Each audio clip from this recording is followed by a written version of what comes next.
আসলেই আমাদের টপিকটা ছোট, শুধু সফটওয়্যার। আজকে দুইটা টপিক একসাথে পড়ানোর কথা ছিল, তোমরা নোটিশ দেখেছো। একটা হচ্ছে সফটওয়্যার, আর একটা হচ্ছে আমাদের প্রোগ্রামিং, এটা পড়ানোর কথা ছিল। হ্যাঁ, তো এইটা আজকে আমি আর পড়াবো না, এটা আগামীকালকে পড়াবো। আজকে শুধুমাত্র সফটওয়্যার এই একটা টপিকসে আমরা পড়বো। আগেই বলছি যাতে তোমরা হচ্ছে নাম্বার সিস্টেম আর লজিক গেট এটা ভালো করে রিভিশন দিতে পারো। এই লজিক গেট নাম্বার সিস্টেম থেকে 100% কোশ্চেন থাকবে। সো এটা ভালো করে পড়ে ফেললে তোমাদের হচ্ছে একটা মার্ক সিকিউর হয়ে গেল। সো এই জন্য আজকে শুধুমাত্র আমরা সফটওয়্যারটা দেখবো। আচ্ছা, তো দেখো এখানে আগের বিসিএস পরীক্ষাগুলোতে সফটওয়্যার থেকে কিন্তু ভালোই কোশ্চেন আসছে। হ্যাঁ, এবং কোশ্চেন গুলা লাইক হচ্ছে কোনটা কোন টাইপসের সফটওয়্যার এই ধরনের জিনিস আসে। আর আরেকটা জিনিস আসে হচ্ছে তোমার সফটওয়্যারের মধ্যে কোনটা দিয়ে কি করতে হয় এই ধরনের ব্যাপার স্যাপার, যেমন ধরো কোনটা সিস্টেম সফটওয়্যার নয়। তার মানে তুমি সফটওয়্যার গুলা কোনটা কি সফটওয়্যার এটা জানলেই মোটামুটি এখান থেকে অন্যান্য বিসিএস ছাড়াও অন্য চাকরির পরীক্ষাতে বা ব্যাংকের পরীক্ষাতে যে কোশ্চেন গুলো আসে এগুলা প্রায় সেম কাছাকাছি কোশ্চেন। কিছু কোশ্চেন থাকে এক্সেপশনাল লেভেলের কঠিন, ওই জিনিসগুলা আসলে অ্যাজ এ জেনারেল সবার পক্ষে পারা পসিবল না। সো ওগুলার দিকে ফোকাস করার দরকার নাই। যেগুলা মোস্ট কমন এবং যেগুলাই বারবার এবং স্ট্যান্ডার্ড কোশ্চেন, সেই স্ট্যান্ডার্ড কোশ্চেন গুলা বা স্ট্যান্ডার্ড কোশ্চেন গুলো অ্যান্সার করার জন্য যা যা আমাদের জানা দরকার সেই জিনিসগুলোই আমরা জানবো।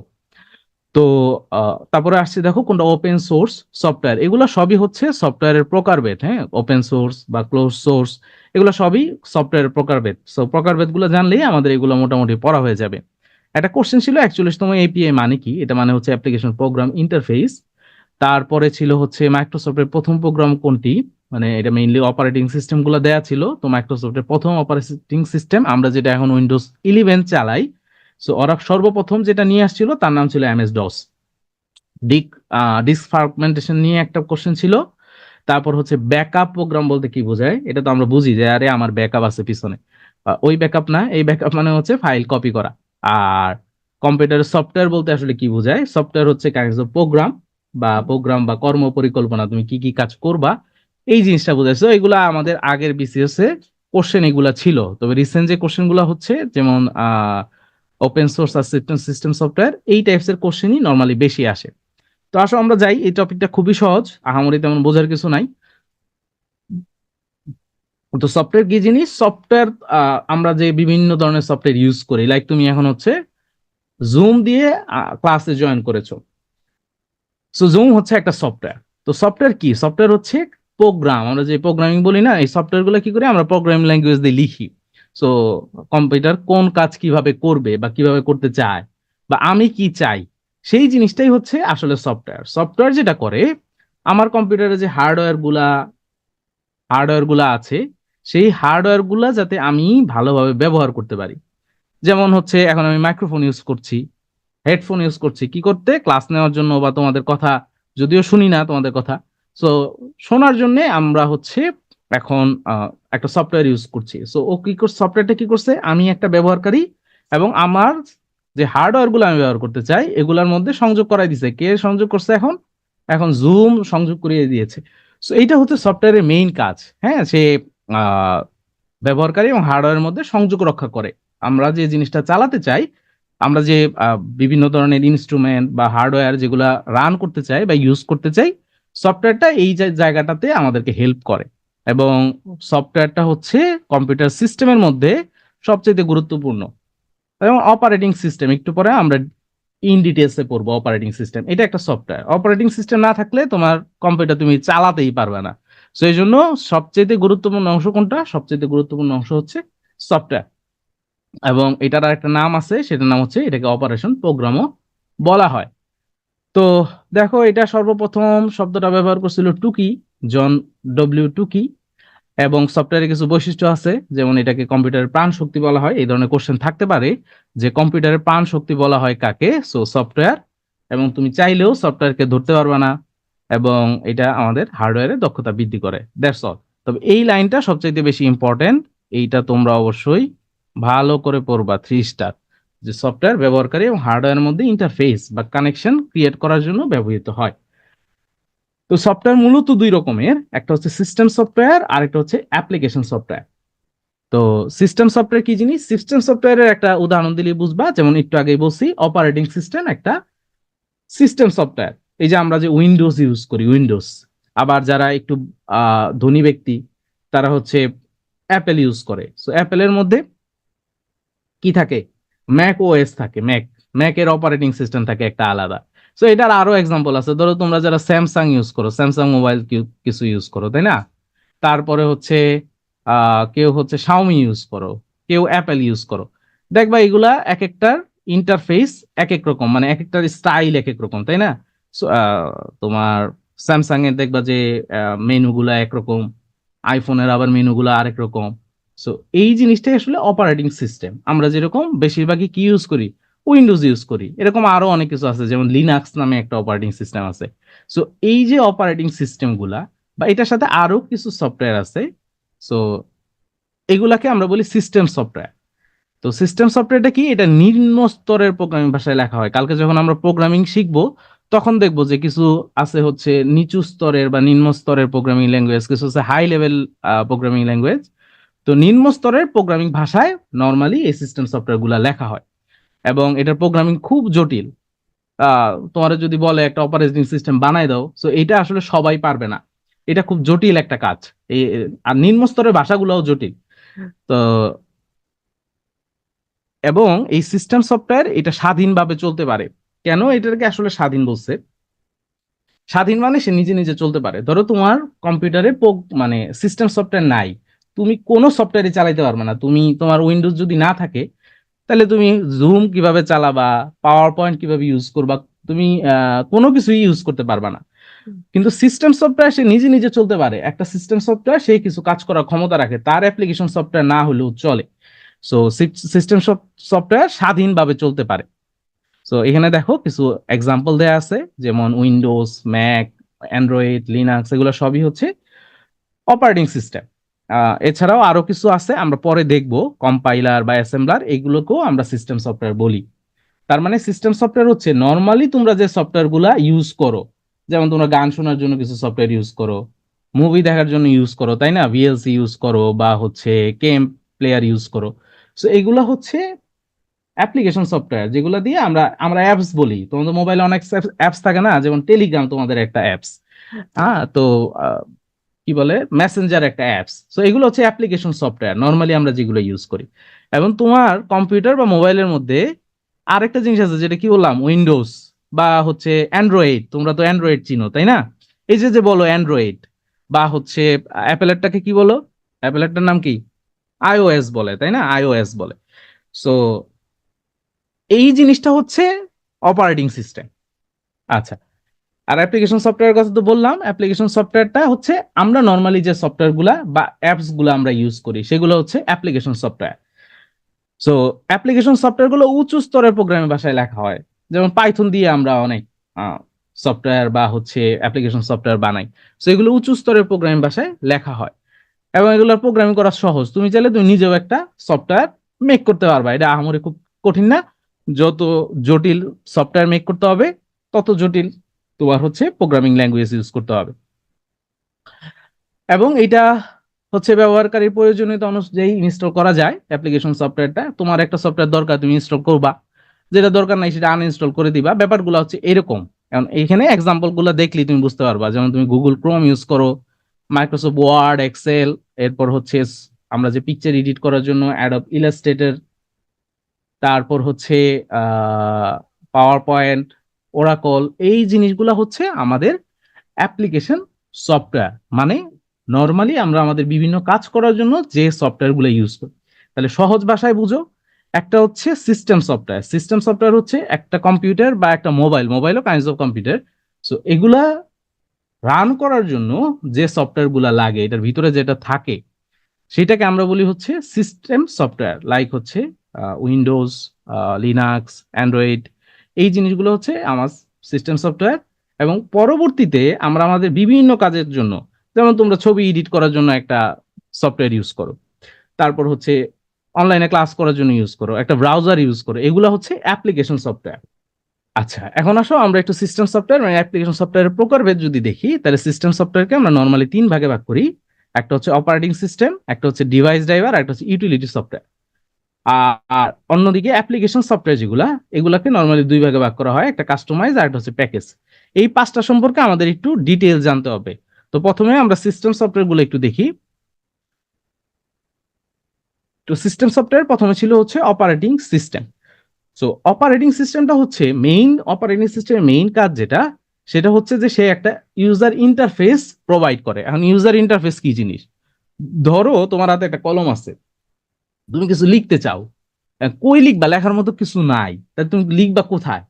কলম আছে, তুমি হয়তো এখানে একটা ফুল আঁকাইতে পারবা, একটা গাড়ি আঁকাইতে পারবা, বা তুমি কিছু লিখে রাখতে পারবা, বাট তোমার লেখার মতো কোনো, তোমার কাছে নোটবুক বা খাতা কাগজ এগুলো কোনো কিছু নাই তোমার হাতে।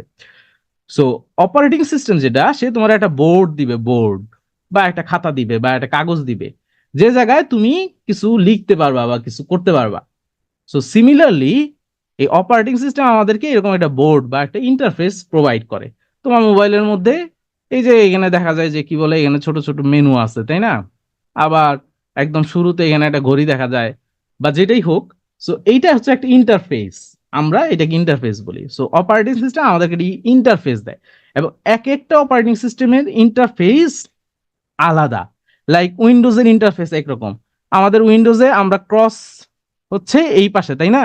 আমরা যদি কোনো কিছু কাটতে চাই তাহলে এই পাশে একটা ক্রস বাটন থাকে, আমরা গিয়ে এখানে একটা ক্লিক করি। ম্যাকের মধ্যে ক্রস বাটন থাকে এই পাশে। তার মানে এক একটার জন্য এক এক রকম। আহ মোবাইলের ক্ষেত্রে সেম, তাই না? অ্যান্ড্রয়েডের জন্য একরকম, ম্যাকে আইওএস এর জন্য আরেক রকম। সো এক একটা অপারেটিং সিস্টেমের এক একটা ইউজার ইন্টারফেস আলাদা। এবং কম্পিউটারে যদি অপারেটিং সিস্টেম না থাকে, এই কম্পিউটার অনই হবে না। এটা হচ্ছে প্রথম কথা, অপারেটিং সিস্টেম ছাড়া অন হয় না। অনেক সময় আমাদের কম্পিউটার অন না হলে আমরা কি বলি, যে উইন্ডোজ দিতে হবে, উইন্ডোজ চলে গেছে বা উইন্ডোজ পড়ে গেছে, এই ধরনের কথা বলি। তার মানে অপারেটিং সিস্টেম ছাড়া আমাদের কম্পিউটার অন হয় না। এবং মূলত এই অপারেটিং সিস্টেমকেই আমরা সিস্টেম সফটওয়্যার হিসেবে উল্লেখ করি। আচ্ছা, এখানে আরেকটা কথা আছে, দেখো যে অপারেটিং সিস্টেম কি করে, ফিজিক্যাল কম্পিউটার হতে ভার্চুয়াল কম্পিউটার তৈরি করে। এটা খুব সহজ একটা জিনিস, এটা বোঝার আসলে তেমন কিছু নাই। ভার্চুয়াল ভার্চুয়াল মানে কি? ভার্চুয়াল মানে যেটার অস্তিত্ব নাই। তো তোমার একটা কম্পিউটার আছে বা তোমার একটা ল্যাপটপ আছে, এটার একটা অস্তিত্ব আছে, তুমি এটা ধরতে পারো, ছুঁতে পারো, একটা অস্তিত্ব আছে। এখন ধরো আমার কম্পিউটারের ভিতরে আমি আর একটা কম্পিউটার মেক করলাম, সো এটাকে আমরা বলবো ভার্চুয়াল কম্পিউটার। হ্যাঁ, আমি এটা একটু পরে তোমাদের স্ক্রিন শেয়ার করে বেশ কয়েকটা জিনিস দেখাবো, তখন তোমাদের একটা ভার্চুয়াল কম্পিউটার দেখাবো, যে আমার কম্পিউটারের ভিতরে আরেকটা কম্পিউটার আছে, যেটাকে আমরা ভার্চুয়াল কম্পিউটার বলি। আর এখানে আরেকটা ইনফরমেশন দেওয়া আছে, এটা জাস্ট একটু পরে রাখবা। সেটা হচ্ছে যে সিস্টেম মোড আর কিছু না। সিস্টেম মোড হচ্ছে অপারেটিং সিস্টেমের একটা অংশ। হ্যাঁ, যেটা কি করে, সিপিইউর বিভিন্ন প্রোগ্রাম এক্সিকিউট করে। জাস্ট এই ইনফরমেশনটা মনে রাখবা। এখানে ইন ডিটেলস তোমার হচ্ছে এখানে বোঝার আসলে তেমন কিছু নাই। শোনো, একজন কোশ্চেন করছে যে জুমে যে স্ক্রিন দেখা যাচ্ছে, এইটা কি অপারেটিং সিস্টেম ইন্টারফেস কিনা? এখন যেটা দেখতেছ, এই জুমের যে জিনিসটা তুমি দেখতেছো, এটা হচ্ছে জুমের ইউজার ইন্টারফেস। জুম আমাকে এইভাবে একটা ইন্টারফেস দিয়েছে, এই জন্য তুমি দেখতে পাচ্ছ। আর অপারেটিং সিস্টেম, তুমি যখন কম্পিউটার অন করো তখন তোমার সামনে যে ইন্টারফেসটা আসে, সেইটা হচ্ছে তোমার অপারেটিং সিস্টেমের ইন্টারফেস। সিমিলারলি তুমি যদি লাইক হচ্ছে ইউটিউব ওপেন করো, তাইলে তোমার সামনে যে স্ক্রিনটা আসে, এটা হচ্ছে ইউটিউবের ইউজার ইন্টারফেস। বোঝা গেছে জিনিসটা? ওকে। আচ্ছা, অপারেটিং সিস্টেমের কাজ কি? অপারেটিং সিস্টেমের কাজ হচ্ছে সে সিপিইউর বিভিন্ন কাজকর্ম সে নিয়ন্ত্রণ করে, এবং সে মেমোরি, নেটওয়ার্ক, বা হচ্ছে আমরা যে পেরিফেরাল ডিভাইস গুলো ইউজ করি, মাউস, তারপর হচ্ছে কিপ্যাড, এই সব কিছুর মধ্যে সে একটা সংযোগ সাধন করে। এই কাজগুলো আমরা যদি একটু ডিটেলসে দেখি, তাহলে দেখো প্রথম কাজ হচ্ছে সে ইউজার ইন্টারফেস প্রোভাইড করে।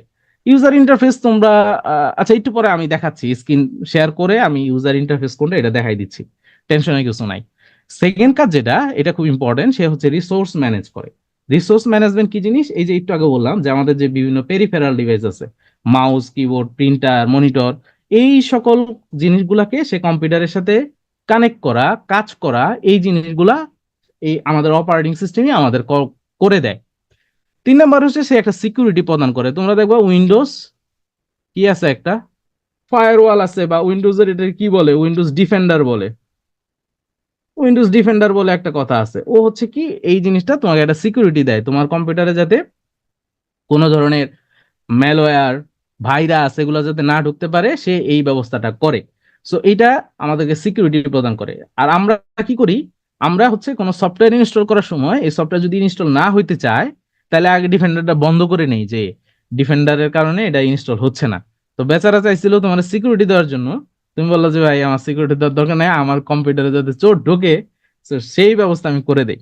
তো এই জায়গায় একটা কথা একটু বলে রাখি, সেটা হচ্ছে যে আমরা অনেকেই আমরা বিভিন্ন জায়গায় যে ক্র্যাক সফটওয়্যার বা হচ্ছে ফ্রি জিনিসপত্র পাই, আমরা ধুমায়া সবাই ইউজ করি। এবং সবচেয়ে বেশি ইউজ করি আমরা ওইটা হচ্ছে এটার কি বলে, টরেন্ট ইউজ করি আমরা, তাই না? ইউটরেন্ট বা হচ্ছে বিট টরেন্ট, এই টরেন্ট দিয়ে আমরা বিভিন্ন মুভি নামাই, গেম নামাই, সফটওয়্যার নামাই, বা আমাদের এফটিপি সার্ভারও থেকেও আমরা বিভিন্ন সফটওয়্যার নামাই, যেমন মাইক্রোসফট অফিস তোমরা ফ্রি পাইছো, নামায় ইনস্টল করে ফেলছো। সো বিভিন্ন ধরনের গেমস আমরা ইনস্টল করি। So, এই যে ফ্রি জিনিসগুলা তোমার শুধু শুধু মানুষজনে খায়া কাজ আছে যে তোমার এগুলো ফ্রিতে দিয়ে রাখছে, তোমরা মাঝে মাঝে একটু চিন্তা করা দরকার যে আরে এগুলা আমার ফ্রি দিয়ে রাখছে কেন। হ্যাঁ, সো ফ্রি দিয়ে রাখে কারণ সে তোমার কম্পিউটারে ঢুকবে।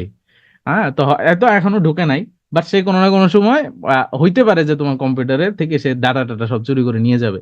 সো উইন্ডোজ ডিফেন্ডার ট্রাই করে যে তোমার একটা সিকিউরিটি দেওয়ার জন্য যে এইসব ইনস্টল যাতে না হতে পারে, তখন আমরা কি করি, আগে উইন্ডোজ ডিফেন্ডারটা অফ করে নেই, হ্যাঁ, যাতে এই ক্র্যাক জিনিসপত্র বা হচ্ছে ভাইরাস আমরা ইন করতে পারি। দেন হচ্ছে টাস্ক ম্যানেজমেন্ট, এই জিনিসটা খুব ভালো করে বুঝাবো একটু পরে। টাস্ক ম্যানেজমেন্ট, যে আমাদের অপারেটিং সিস্টেম কিভাবে টাস্ক ম্যানেজমেন্ট করে এটা ডিটেলসে পড়াবো। আচ্ছা, ফাইল ম্যানেজমেন্ট হচ্ছে ওই যে কপি পেস্ট, কোন একটা ফাইলের অ্যাক্সেস দিবা কাউকে নাকি দিবা না, এই জিনিসগুলা ফাইল ম্যানেজ করে হচ্ছে অপারেটিং সিস্টেম। বিভিন্ন কম্পিউটারের মধ্যে সে সংযোগ স্থাপন করে, বা তুমি যে ইন্টারনেট ইউজ করো এটার জন্য যে তোমাকে একটা সুযোগ সুবিধা করে দেওয়া, সেই জিনিসটা করে। এবং তোমাকে বিভিন্ন ধরনের ইউটিলিটি সার্ভিস প্রোভাইড করে, যেমন disk defragmentation, data compression, data backup রাখা, তারপর হচ্ছে ডাটা রিকভারি করা, এই ধরনের কিছু সুযোগ সুবিধা প্রদান করে। ডাটা কম্প্রেশন মানে হচ্ছে ডাটা সাইজটা ছোট করা, এটাকে আমরা বলি ডাটা কম্প্রেশন। আর ডিস্ক ডিফরমেশন হচ্ছে ডাটাগুলোকে গুছায় রাখা, একটু পরে তোমাদেরকে এটা পরে দেখাবো। তো এখানে দেখো বেশ কিছু অপারেটিং সিস্টেমের এক্সাম্পল দেওয়া আছে, যেমন এমএস ডস, উইন্ডোজ তো তোমরা চিনোই সবাই, তাই না? এখন আমরা কত ইউজ করি না, এখন 11 চলে আসছে। এছাড়াও কিছু আছে, যেমন ইউনিক্স আছে, লিনাক্স আছে, অ্যাপেলের জন্য ম্যাক ওএস আছে, উবুন্টু আছে, এই ধরনের অনেক অপারেটিং সিস্টেম আছে। যেমন আবার মোবাইলের ক্ষেত্রে কিছু আছে, যেমন হচ্ছে অ্যান্ড্রয়েড, অ্যাপেলের জন্য আইওএস, নোকিয়ার জন্য আগে ছিল সিম্বিয়ান, ব্ল্যাকবেরির জন্য ব্ল্যাকবেরি অপারেটিং সিস্টেম। এগুলো হচ্ছে অপারেটিং সিস্টেমের বিভিন্ন কাইন্ডস অফ অপারেটিং সিস্টেম। ওকে, আচ্ছা এখন আসো অপারেটিং সিস্টেমের একটু ইতিহাস সম্পর্কে আমরা জেনে আসি, যে অপারেটিং সিস্টেম কখন থেকে শুরু হয়েছে, ধারাবাহিকভাবে কি কি আসলো। অত ডিটেলসে এখানে আসলে তোমাদের জানতে হবে না যে কোন সালে কোনটা আবিষ্কার হয়েছে, এত কিছু ডিটেলসের দরকার নাই। বাট এইটা ইম্পর্টেন্ট যে প্রথম অপারেটিং সিস্টেম ধরা হয় এই জিমসকে। জিমস এটা হচ্ছে তোমার জেনারেল মোটরস রিসার্চ ল্যাব, ওরা এই অপারেটিং সিস্টেম আবিষ্কার করছিল 1951 সালে। এবং কারা করছে এটা, আইবিএম। ওকে, তো এই জিমসটাকেই ধরা হয় প্রথম অপারেটিং সিস্টেম, জিমস। ওকে, দেন 1974 সালে, মানে 1974 সালে কিন্তু সেকেন্ড অপারেটিং সিস্টেম আছে, ব্যাপারটা এরকম না। মানে 1974 সালে আরেকটা ইম্পর্টেন্ট ওএস আসে, সেটার নাম ছিল সিপিএম। এটা তৈরি করছিল কে, গ্যারি কিল্ডার এবং ডিজিটাল রিসার্চ কো। এবং এটা এই ইন্টেল 8080 এই মাইক্রোপ্রসেসর ব্যবহার করা হয়েছিল, এই মাইক্রোপ্রসেসর। ওকে, এবং কম্পিউটারের নাম ছিল কি, অল্টেয়ার। এই জিনিসগুলো একটু মনে রাখবা এখানে জাস্ট, যে সিপিএম এটা কোন কোন মাইক্রোপ্রসেসরে ব্যবহার করা হয় এবং ওই কম্পিউটারের নাম কি, এই নামটাও ইম্পর্টেন্ট, গ্যারি কিল্ডার এবং হচ্ছে ডিজিটাল রিসার্চ স্কোপ, এই দুইটা ইম্পর্টেন্ট। আগেই বলছি যে 51-তে প্রথম, 74-এর সেকেন্ড, ব্যাপারটা কিন্তু এরকম না, মাঝখানে আরো অনেকগুলো অপারেটিং সিস্টেম আসছে। এখন অবশ্য মাইক্রোসফট সবচেয়ে জনপ্রিয় আমাদের যে অপারেটিং সিস্টেমটাকে, উইন্ডোজ, তাই না? সো এটা কার, এটা হচ্ছে মাইক্রোসফটের। সো মাইক্রোসফটের প্রথম যে অপারেটিং সিস্টেম ছিল তার নাম ছিল ডস, ডস ডিক্স অপারেটিং সিস্টেম। এটা ছিল মাইক্রোসফটের একদম প্রথম। সো এটা দেখো একটা বর্ণভিত্তিক অপারেটিং সিস্টেম। বর্ণভিত্তিক কি জিনিস, এটা জাস্ট একটু মার্ক করে রাখো, একটু পরে দেখাবো যে বর্ণভিত্তিক কি জিনিস। এবং এটা মাল্টি প্রোগ্রামিং নয়। মানে মাল্টি প্রোগ্রামিং বলতে, ধরো আমরা এখন এট এ টাইম অনেকগুলা প্রোগ্রাম একই সাথে রান করতে পারি। হয়তো তুমি জুম ওপেন করে এক পাশে জুমে আমার কথা মানে ক্লাসে জয়েন করে বসে আছো, আরেক দিকে হয়তো তুমি ফেসবুকে গিয়ে চ্যাট করতেছো। এই ধরনের মাল্টি টাস্কিং বলো আর মাল্টি প্রোগ্রামিং বলো, যে আমরা এখন অনেকগুলা কাজ একসাথে করতে পারি। আগের প্রিভিয়াসলি কিছু অপারেটিং সিস্টেম ছিল যেখানে এরকম মাল্টিটাস্কিং করা যেত না। কি করা যেত, একটা একটা করে তুমি কমান্ড দিবা, ও একটা কাজ করবে, এটা শেষ হইলে আরেকটা করবে, শেষ হইলে আরেকটা করবে, এইভাবে সে একটার পর একটা কাজ করতো, একসাথে সবগুলো কাজ করা যেত না। সো এইটাও সেম, এই ডস অপারেটিং সিস্টেমে মাল্টিটাস্কিং করা যায় না। তো এইখানে দুইটা ইনফরমেশন দেওয়া আছে, এটা প্যাচ লাগাবা না এই জন্য লিখে দিছি। মাইক্রোসফট যে অপারেটিং সিস্টেমটা আনে তার নাম ছিল এমএস ডস। আইবিএমও একটা ডস আনছিল, তার নাম ছিল পিসি ডস। সো এটা মনে রাখবা, মাইক্রোসফটের নাম হচ্ছে এমএস ডস, আইবিএম এর নাম হচ্ছে পিসি ডস। এটা কিন্তু মনে রাখতে হবে, এটা একটা জনপ্রিয় অপারেটিং সিস্টেম ছিল আইবিএম এর পিসি ডস। এরপর উইন্ডোজ তো ধীরে ধীরে অনেকগুলো আছে। আমার তো এখনো উইন্ডোজ 98 এর কথা আমার মনে আছে এখন পর্যন্ত, এর আগের গুলো আমি আমি দেখি নাই। সো 98 আসছে, এরপর এক্সপি আসছে, এক্সপির পর এক্সপি ভিস্তা আসছে, এরকম অনেকগুলা এখন আস্তে আস্তে 11 পর্যন্ত আসছে, উইন্ডোজ 11। তো উইন্ডোজের কয়েকটা ছিল এই ধরনের, যেমন একটা ছিল উইন্ডোজ এনটি। এগুলোর ফুল মিনিংটা জানতে হবে। এনটির ফুল মিনিংস হচ্ছে নিউ টেকনোলজি। তারপর এমই ছিল, এমই মানে হচ্ছে মিলেনিয়াম। আর এক্সপি, এক্সপি আসছিল কোন জায়গা থেকে, এক্সপেরিয়েন্স। তোমরা জানো কি না যে উইন্ডোজের মধ্যে সবচেয়ে জনপ্রিয় উইন্ডোজ ছিল এই মাইক্রোসফট এক্সপি। এবং যারা মাইক্রোসফট এক্সপি ইউজ করছে তারা অবশ্যই স্বীকার করবে যে এত মজা অন্য কোনো উইন্ডোজ ইউজ করে আসলে পাওয়া যায় না। তাহলে এগুলা পড়বা। আচ্ছা, এখন আসো যে মাইক্রোসফট উইন্ডোজের যতগুলা তারা আনছে অপারেটিং সিস্টেম, এগুলা জাস্ট একটু আমরা শুনি। মাইক্রোসফট 1 বলে একটা কথা ছিল, মাইক্রোসফট 1.0।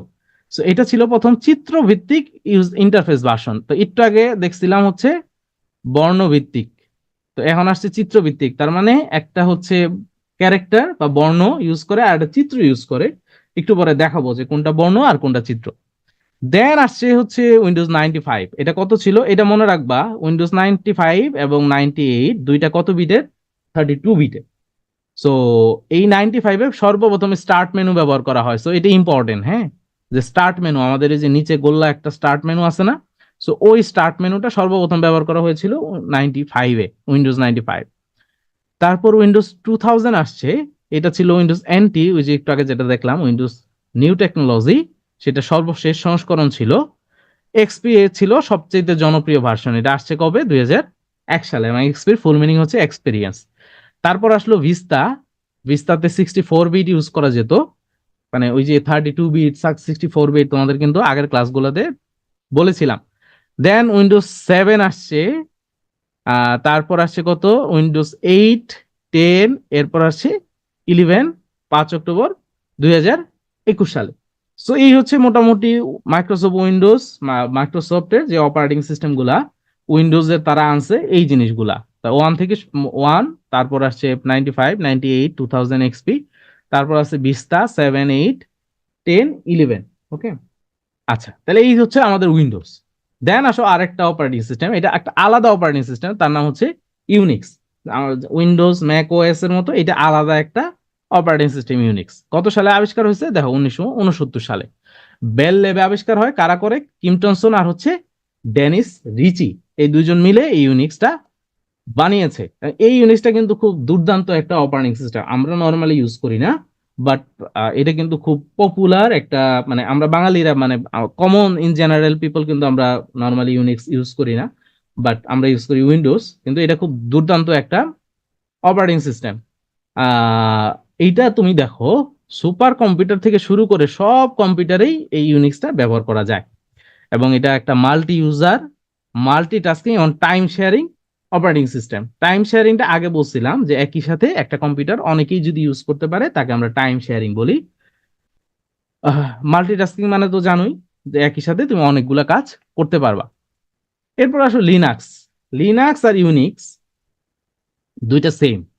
সেম মানে ইউনিক্সের আরেকটা ভার্সন হচ্ছে লিনাক্স। সো এখানে দেখো বলেই দিছে যে ইউনিক্স অপারেটিং সিস্টেমের একটা বিশেষ ভার্সন, একটা কার্নেল। এখন কথা হচ্ছে এই কার্নেল আসলে কি জিনিস। হ্যাঁ, কার্নেল কি জিনিস, আচ্ছা একটা এক্সাম্পল দিই। ধরো তোমার একটা রেস্টুরেন্ট দিলা, তুমি একটা রেস্টুরেন্ট দিছো এবং তোমার রেস্টুরেন্টে একজনকে হেড শেফ বানাইছো, যে তুই হচ্ছিস আমার এই রেস্টুরেন্টের হেড শেফ। এখানে নতুন কোন ডিশই তো বলে না, যে নতুন কোনো আইটেম বানানো, তারপরে যে জিনিসগুলো রান্না হচ্ছে এগুলার স্বাদ ঠিক আছে কিনা, তারপর হচ্ছে সার্ভ করা এটা ঠিক আছে কিনা, এই জিনিসগুলা হেড শেফ সে হচ্ছে তোমার সবকিছু মনিটর করে। সো সিমিলারলি কার্নেল হচ্ছে ধরো অপারেটিং সিস্টেমের হেড শেফ, ও কি করে, ও এগুলো সবকিছু হচ্ছে মনিটর করে, ওর কাজ হচ্ছে এইটা সবকিছু মনিটর করা। সো এইটাই আসলে কার্নেল, এখানে আলাদা করে ওসব বোঝানোর কিছু নাই। ও ও মূলত সবকিছু হার্ডওয়্যার সফটওয়্যার বা অপারেটিং সিস্টেমের যে কাজগুলো হয় ও এগুলা মনিটর করে। এর নাম হচ্ছে কার্নেল। বুঝা গেছে? এবং এইটা এই লিনাক্স একটা হচ্ছে open source operating system. Open source মানে হচ্ছে ফ্রি অপারেটিং সিস্টেম, কেউ যদি চায় সে লিনাক্সের কোড টোড এগুলা সে পরিবর্তন করতে পারবে, এটা ফ্রি। উইন্ডোজ এরটা কিন্তু ফ্রি না, উইন্ডোজ একটা close source operating system, but Linux হচ্ছে একটা ওপেন সোর্স অপারেটিং সিস্টেম। কত সালে বাজারে আসছে? 1992 সালে। এইটার সিকিউরিটি সিস্টেম এবং গ্রাফিক্স অনেক শক্তিশালী। নর্মালি সার্ভার গুলাতে লিনাক্স ব্যবহার করা হয়। সার্ভার, হ্যাঁ, সার্ভার গুলাতে লিনাক্স ব্যবহার করা হয়। বড় বড় যত সার্ভার আছে সব সার্ভার গুলাতে লিনাক্স ইউজ করা হয়। দেন আসো সবচেয়ে পপুলার, পপুলার না, সবচেয়ে ধরো কাইন্ডস অফ দামি ম্যাক ওএস বা ম্যাকিনটশ অপারেটিং সিস্টেম বলি আমরা। সো এইটা একমাত্র অ্যাপেল কম্পিউটারের জন্যই ব্যবহার করা যায়, এটা অন্য কোনো জায়গায় তুমি ইউজ করতে পারবে না অ্যাপেল ছাড়া। শুধুমাত্র অ্যাপেল কম্পিউটারের মধ্যেই এই ম্যাক ওএসটা ব্যবহার করা হয়। শোনো, অ্যাপেল বা আইফোন এটা ডিজাইন করাই হয়েছে এমন ভাবে যে এটা শুধুমাত্র যে নিজের পশ প্রমাণ করতে চায় সেই কিনবে। এই আপেলের দাম যদি 1 লাখ টাকা হইতো তাহলে এটা কেউ কিনতো না। এটা কি তোমরা জানো? আপেলের দাম যদি 1 লাখ টাকা হতো এটা কেউই কিনতো না, বা এখন যে হাইপ এই হাইপটা থাকতো না। অ্যাপেলের দাম কত? ধরো অ্যাপেলের দাম হচ্ছে 2.5 লাখ টাকা। সো যে অ্যাপেল ইউজ করবে মানুষজন চিন্তা করবে ও তো অ্যাপেল ইউজ করে, এই চিন্তা থেকেই মানুষজন অ্যাপেল কিনে। আর এই আইফোনের দাম কি আসলেই 2.5 লাখ টাকা হওয়ার মতো কিনা? ব্যাপারটা কিন্তু এরকম না। বাট কেন করে যে এটা না থাকলে তো আমি পশ হইতে পারবো না। So, এই জিনিসটা ওরা মার্কেটে বিল্ড আপ করছে। এখন সবাই ভাবে যে একটা আপেলের একটা অ্যাপেলের ফোন ইউজ করা বা হচ্ছে একটা অ্যাপেলের ল্যাপটপ ইউজ করা, সো এটা হচ্ছে আমার এটার কি বলে একটা পশনেসের ব্যাপার। সো এইটা হচ্ছে তারা এই জিনিসটা ক্রিয়েট করছে, এটার দাম যদি কম হইতো কেউই কিনতো না বা এত হাইপ থাকতো না, এটার দাম বেশি দেখেই মানুষজন কিনে। সো এটা হচ্ছে মার্কেটিং স্ট্র্যাটেজি। বুঝা গেছে? ওকে। এমন কিছু দেখো না, এই ফেসবুকে ভিডিও দেখায় যে মোবাইল কিভাবে রাখতে হবে, আইফোন কিনলে কিভাবে রাখতে হয়, কিভাবে ধরতে হয়, এগুলো শিখার ব্যাপার আছে। ওকে। আচ্ছা, এখন দেখো অপারেটিং সিস্টেমকে আমরা বিভিন্ন ভাগে ভাগ করতে পারি। একটা হচ্ছে ইউজার ইন্টারফেস অনুযায়ী ভাগ করা যায়, কতজন ব্যবহারকারী ব্যবহার করতে পারবে সেইটা অনুযায়ী ভাগ করা যায়, কতগুলা প্রসেসর ইউজ করা যাবে সেটার উপরে ভাগ করা যায়, আর হচ্ছে সত্য বা মালিকানা অনুসারে আমরা ভাগ করতে পারি। সো প্রথমে আসো ইউজার ইন্টারফেস। একটু আগেই আমরা দুইটা দেখছিলাম, একটা হচ্ছে বর্ণভিত্তিক আর একটা হচ্ছে চিত্রভিত্তিক। তো বর্ণভিত্তিকটা আমরা বলি ক্যারেক্টার ইউজার ইন্টারফেস বা কুই বলি, কুই, CUI, ক্যারেক্টার ইউজার ইন্টারফেস। এখানে আসলে কি করে, আমরা যেরকম আচ্ছা চিত্রভিত্তিকটা আগে বলি। চিত্রভিত্তিকটা আমরা বলি গুই, GUI, গ্রাফিক্যাল ইউজার ইন্টারফেস।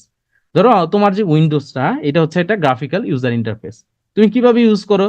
ধরো তোমারে বললাম যে গো টু মাই কম্পিউটার, তাহলে কি করবা? তুমি তুমি গিয়ে মাই কম্পিউটারে যে এরকম একটা কম্পিউটারে যে আইকন আছে, তুমি এই আইকনের মধ্যে গিয়ে দুইটা ক্লিক করবা।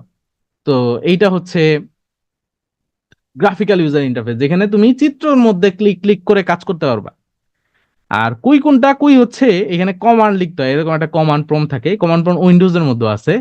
তো তুমি এখানে লিখলা যে অমুক জায়গায় যাও, অমুক ফাইলটা ওপেন করো, এটা চালু করো, এটা হচ্ছে কমান্ড। সো এইটাকে আমরা বলি ক্যারেক্টার ইউজার ইন্টারফেস, যেখানে লিখে লিখে কাজ করতে হয়। বোঝা গেছে? তাহলে গ্রাফিক্যাল ইন্টারফেসে তুমি ছবি দেখে দেখে কাজ করবা, ছবি দেখে না তো ছবির মধ্যে ক্লিক করে কাজ করবা, সেটা হচ্ছে গ্রাফিক্যাল ইউজার ইন্টারফেস। আর যেখানে লিখে লিখে কাজ করতে হয় সেটার নাম হচ্ছে ক্যারেক্টার ইউজার ইন্টারফেস। আচ্ছা, এরপর আছে single user, multi user. Single user হচ্ছে একই সময়ে মাত্র একজনই ইউজ করতে পারবে। আগে যে গুলা ছিল যেমন MS-DOS, PC-DOS, Windows 5 98, এগুলা সবই ছিল সিঙ্গেল ইউজার অপারেটিং সিস্টেম। আর মাল্টি ইউজার কোনগুলা? মাল্টি ইউজার হচ্ছে একই সময়ে একাধিক লোক ব্যবহার করতে পারবে। যেমন ইউনিক্স, লিনাক্স, উইন্ডোজের ভিস্তা 2003 এগুলো ছিল মাল্টি ইউজার অপারেটিং সিস্টেম। দেন আরেকটা হচ্ছে মাল্টি প্রসেসিং অপারেটিং সিস্টেম আর সিঙ্গেল প্রসেসিং অপারেটিং সিস্টেম। একটু আগে বলেছিলাম যে মাল্টি প্রসেসিং অপারেটিং সিস্টেম যেটা, সেটা একই সাথে অনেকগুলা কাজ করতে পারে। তুমি একই সাথে জুমে ক্লাসও করতে পারবা, পাশে মুভিও দেখতে পারবা, ইউটিউবও চালাতে পারবা, মেসেঞ্জারে চ্যাটও করতে পারবা, অনেকগুলা প্রোগ্রাম তুমি একই সাথে এক্সিকিউট করতে পারবা। আর সিঙ্গেল প্রসেসিং অপারেটিং সিস্টেম যেগুলা, ও এক সময় একটা কাজই করতে পারে। তুমি যদি বলো এখন গান শুনবো, ও তোমার গানই শোনাবে, ও অন্য কিছু করবে না। অন্য কিছু করতে হলে তুমি গানটারে কাটতে দিতে হবে, দেন তোমার হচ্ছে অন্য কাজ করতে হবে। সো এটা হচ্ছে সিঙ্গেল প্রসেসিং অপারেটিং সিস্টেম। যেমন DOS, CPM, Windows 95 98, Android, Symbian, এগুলো হচ্ছে সিঙ্গেল প্রসেসিং অপারেটিং সিস্টেম। তারপর ছিল ওপেন সোর্স অপারেটিং সিস্টেম আর হচ্ছে close source operating system. Open source কোনটা? যেটা হচ্ছে তুমি ফ্রিতে পাবা। যেমন ধরো গুগল ক্রোম, এটা আসছিল তাই না? ও সরি, গুগল ক্রোম তো হচ্ছে সফটওয়্যার। অপারেটিং সিস্টেমের মধ্যে যেমন লিনাক্স, এটা তুমি ফ্রিতে ডাউনলোড করে নিতে পারবা। উবুন্টু বা ইউনিক্স এগুলো হচ্ছে ফ্রি। আবার উইন্ডোজ, কয়দিন পরে এখানে এখানে লেখা ওঠে অনেকের, এখানে কি লেখা ওঠে যে উইন্ডোজ ইজ নট অ্যাক্টিভেটেড। তো উইন্ডোজটা আসলে তোমার ফ্রিতে দেয় নাই। তো উইন্ডোজটা একটা ক্লোজ সোর্স, যেটার ফ্রিতে না। তো এগুলো হচ্ছে ক্লোজ সোর্স অপারেটিং সিস্টেম। আচ্ছা, তো এই হচ্ছে মোটামুটি আমাদের অপারেটিং সিস্টেম এবং অপারেটিং সিস্টেমের বিভিন্ন প্রকার সম্পর্কে আমরা জানলাম। উইন্ডোজের বিভিন্ন যে ধারাবাহিকভাবে যে উইন্ডোজ গুলো আসছে সেগুলো সম্পর্কে আমরা জানলাম।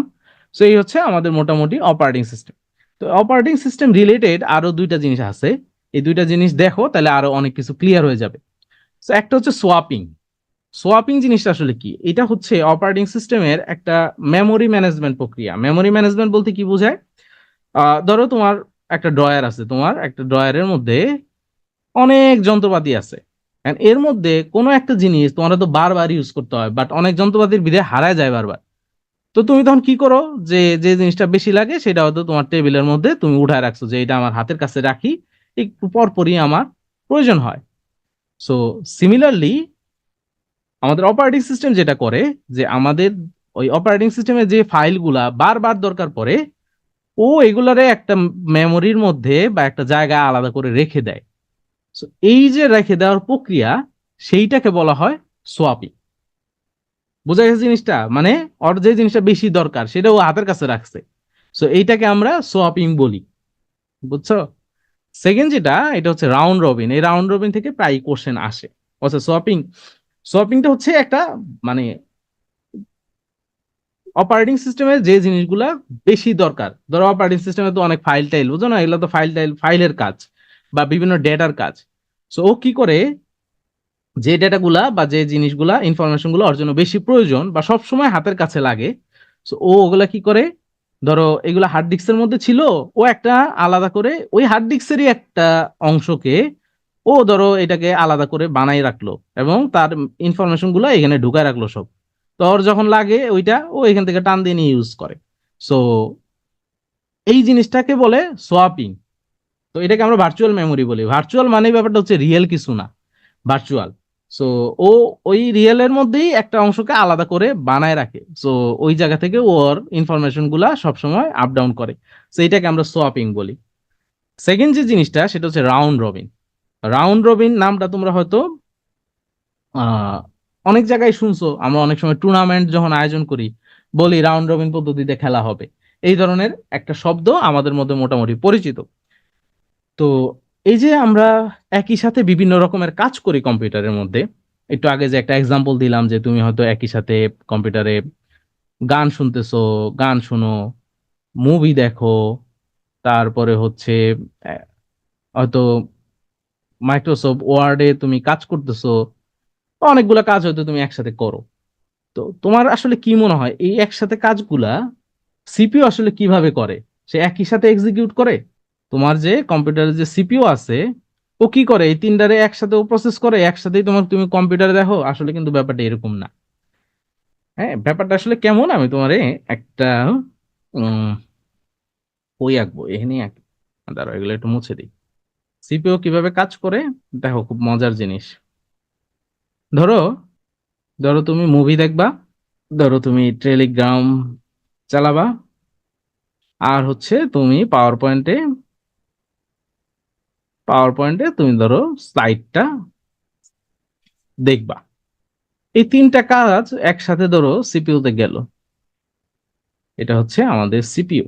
তো সিপিইউ এখন কি করবে, সে তার যে প্রসেসিং এর যে ক্ষমতা, সে এটারে ভাগ করবে। কি ভাগ করবে, এইটার জন্য দিবে হচ্ছে 3 ন্যানোসেকেন্ড, এইটারে দিবে 3 ন্যানোসেকেন্ড, এইটারে দিবে 3 ন্যানোসেকেন্ড।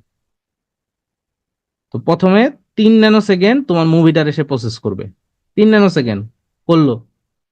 দেন টেলিগ্রামটা 3 ন্যানোসেকেন্ডে প্রসেস করবে। দেন এই তোমার স্লাইডটাকে 3 ন্যানোসেকেন্ডে হচ্ছে প্রসেস করবে। করার পর আবার মুভিরে 3 ন্যানোসেকেন্ড, মানে এটা শেষ, শেষ হওয়ার পর আবার এখানে আসছে, আবার অরে করলো, অরে করলো, অরে করলো। সো ও এইভাবে 3 ন্যানোসেকেন্ড করে, ধরো আমি একটা এক্সাম্পল হিসেবে বললাম, 3 ন্যানোসেকেন্ড করে প্রত্যেকটা এসে প্রসেস করতেছে। কিন্তু কাজটা এত দ্রুত হয়, তোমার কাছে মনে হয় তুমি তিনটা জিনিস একসাথেই করো, বাট আসলে কিন্তু ব্যাপারটা এরকম না। তুমি যতগুলা প্রোগ্রাম একসাথে অন করো বা সিপিইউ তে প্রসেসের জন্য যায়, ও প্রত্যেকটারে একটা করে নির্দিষ্ট সময় ও প্রত্যেকটারে দেয়। ধরো তুমি এখানে আরো 5টা প্রোগ্রাম ওপেন করলা, তাহলে এই সময়টাও কমাই দিবে, এটারে 1 ন্যানোসেকেন্ড দিবে, এটারে 1 ন্যানোসেকেন্ড দিবে, এটারে 1 ন্যানোসেকেন্ড দিবে, এগুলারে প্রত্যেকটারে 1 ন্যানোসেকেন্ড করে সে টাইম ভাগ করবে। ভাগ করে ধরো সবার শেষটা থেকে আবার ও প্রথমটায় ফিরে আসবে, এসে আবার করবে, এইভাবেও কন্টিনিউয়াসলি করতে থাকে। আমাদের কাছে যেটা মনে হয়, আমরা হচ্ছে মনে হয় যে আমি সবগুলো একসাথে করি, আসলে ব্যাপারটা কিন্তু এরকম একসাথে হয় না। সো এইটাকে আমরা একটা অ্যালগোরিদম বলি, এটার নাম হচ্ছে মানে এগুলো হচ্ছে একটা অ্যালগোরিদম। অ্যালগোরিদম মানে আমরা যে প্রোগ্রামিং করি, প্রোগ্রামিং জিনিসটা হচ্ছে কাইন্ডস অফ হচ্ছে এটা যে লেখা, সেটাকে আমরা বলি অ্যালগোরিদম। সো এই ধরনের একটা অ্যালগোরিদম হচ্ছে রাউন্ড রবিন অ্যালগোরিদম। তো এই ধরনের আরো অনেকগুলা অ্যালগোরিদম আছে, এগুলোকে আমরা বলি job scheduling policy, job scheduling policy, job scheduling policy. মানে তুমি কম্পিউটারে যে কাজটা দিছো, এই কম্পিউটারটা এটা কিভাবে করবে। সো সবচেয়ে বেশি ইউজ যেটা হয় সেটা হচ্ছে রাউন্ড রবিন। সে এই যে এরকম প্রথমটা করবে, দ্বিতীয়টা করবে, তৃতীয়টা করবে, করে আবার প্রথমটায় চলে আসবে, দেন আবার 1 2 3, আবার 1 2 3। সো এই জিনিসটা হচ্ছে উম হচ্ছে রাউন্ড রবিন প্রক্রিয়া। সো এরকম আরো আছে, যেমন একটা আছে হচ্ছে তোমার, যেটা প্রথমে আসবে ওইটা করবে, তারপরে দ্বিতীয়টা করবে, মানে পুরাটাই শেষ করবে সে। এইরকম কিছু আছে। আবার কিছু আছে, ধরো তুমি একসাথে 3টা টাস্ক দিলা, ABC 3টা টাস্ক দিছো। প্রথমটা করতে হয়তো ধরো সে 10 ন্যানোসেকেন্ড লাগবে, সেকেন্ডটা করতে হয়তো 4 ন্যানোসেকেন্ড করবে, তৃতীয়টা করতে হয়তো 8 ন্যানোসেকেন্ড করবে। তাইলে সিপিইউ প্রথমে সবচেয়ে ছোট যেটা সেই কাজটা করবে, সেকেন্ড হচ্ছে 8 ন্যানোসেকেন্ডটা করবে, তারপরেটা হচ্ছে 10 ন্যানোসেকেন্ড করবে। তো এই যে দেখো, এই ধরনের পলিসিতে যেটা হয়, একটু লেট হয়। যেমন ও সবচেয়ে, ও হয়তো আসছে আগে, আগে বলতে একই সাথে আসছে, কিন্তু ওরটা বেশি সময় লাগবে দেখে ওর কিছুক্ষণ ওয়েট করতে হবে। কারণ কি, আগে বি শেষ হবে, এরপর সি শেষ হবে, তারপরে এর কাছে আসবে। এই জিনিসটাকে আমরা বলি স্টারভেশন, মানে তোমাকে ওয়েট করতে হবে, তোমার ভুখা রেখে দিবে, অভুক্ত রাখবে, এটাকে আমরা স্টারভেশন বলি। সো রাউন্ড রবিন পদ্ধতিতে কিন্তু কাউরে ভুখা রাখবে না। রাউন্ড রবিনে কি করবে, ওরেও 1 ন্যানোসেকেন্ড দিবে, ওরেও 1 ন্যানোসেকেন্ড দিবে, ওরেও 1 ন্যানোসেকেন্ড দিবে। এই জন্য স্টারভেশন থাকে না রাউন্ড রবিন প্রোগ্রামে, স্টারভেশন হয় না। তো কোশ্চেন থাকতে পারে যে আহ, কোন শিডিউলিং পলিসিতে স্টারভেশন থাকে না। সো অ্যান্সার হবে কি রাউন্ড রবিন, কারণ রাউন্ড রবিনে কি হয়, একই সাথে সে সবগুলা কাজ করে। এটা একটা অ্যালগোরিদম, একটু আগে যেটা বললাম, এটা হচ্ছে সবচেয়ে ভালো জব শিডিউলিং পলিসি। ওকে, বুঝছো জিনিসটা? ওকে, সো হচ্ছে রাউন্ড রবিন। এবার আসো ব্লক চেইন। ব্লক চেইনের নাম তোমরা শুনছো, ব্লক চেইনের নাম না শুনলেও বিটকয়েনের নাম তোমরা সবাই শুনছো, তাই না? বিটকয়েন বা হচ্ছে ক্রিপ্টোকারেন্সি বলি আমরা। তো এই যে ক্রিপ্টোকারেন্সি বা বিটকয়েন, তোমরা যে নামেই চিনো না কেন, এটা আসলে কি, এটা হচ্ছে কাইন্ডস অফ এটা হচ্ছে টাকা, মানে মানি। টাকা জিনিসটা কই থেকে আসছে, টাকার কাহিনী জানো তো, টাকা কই থেকে আসছে?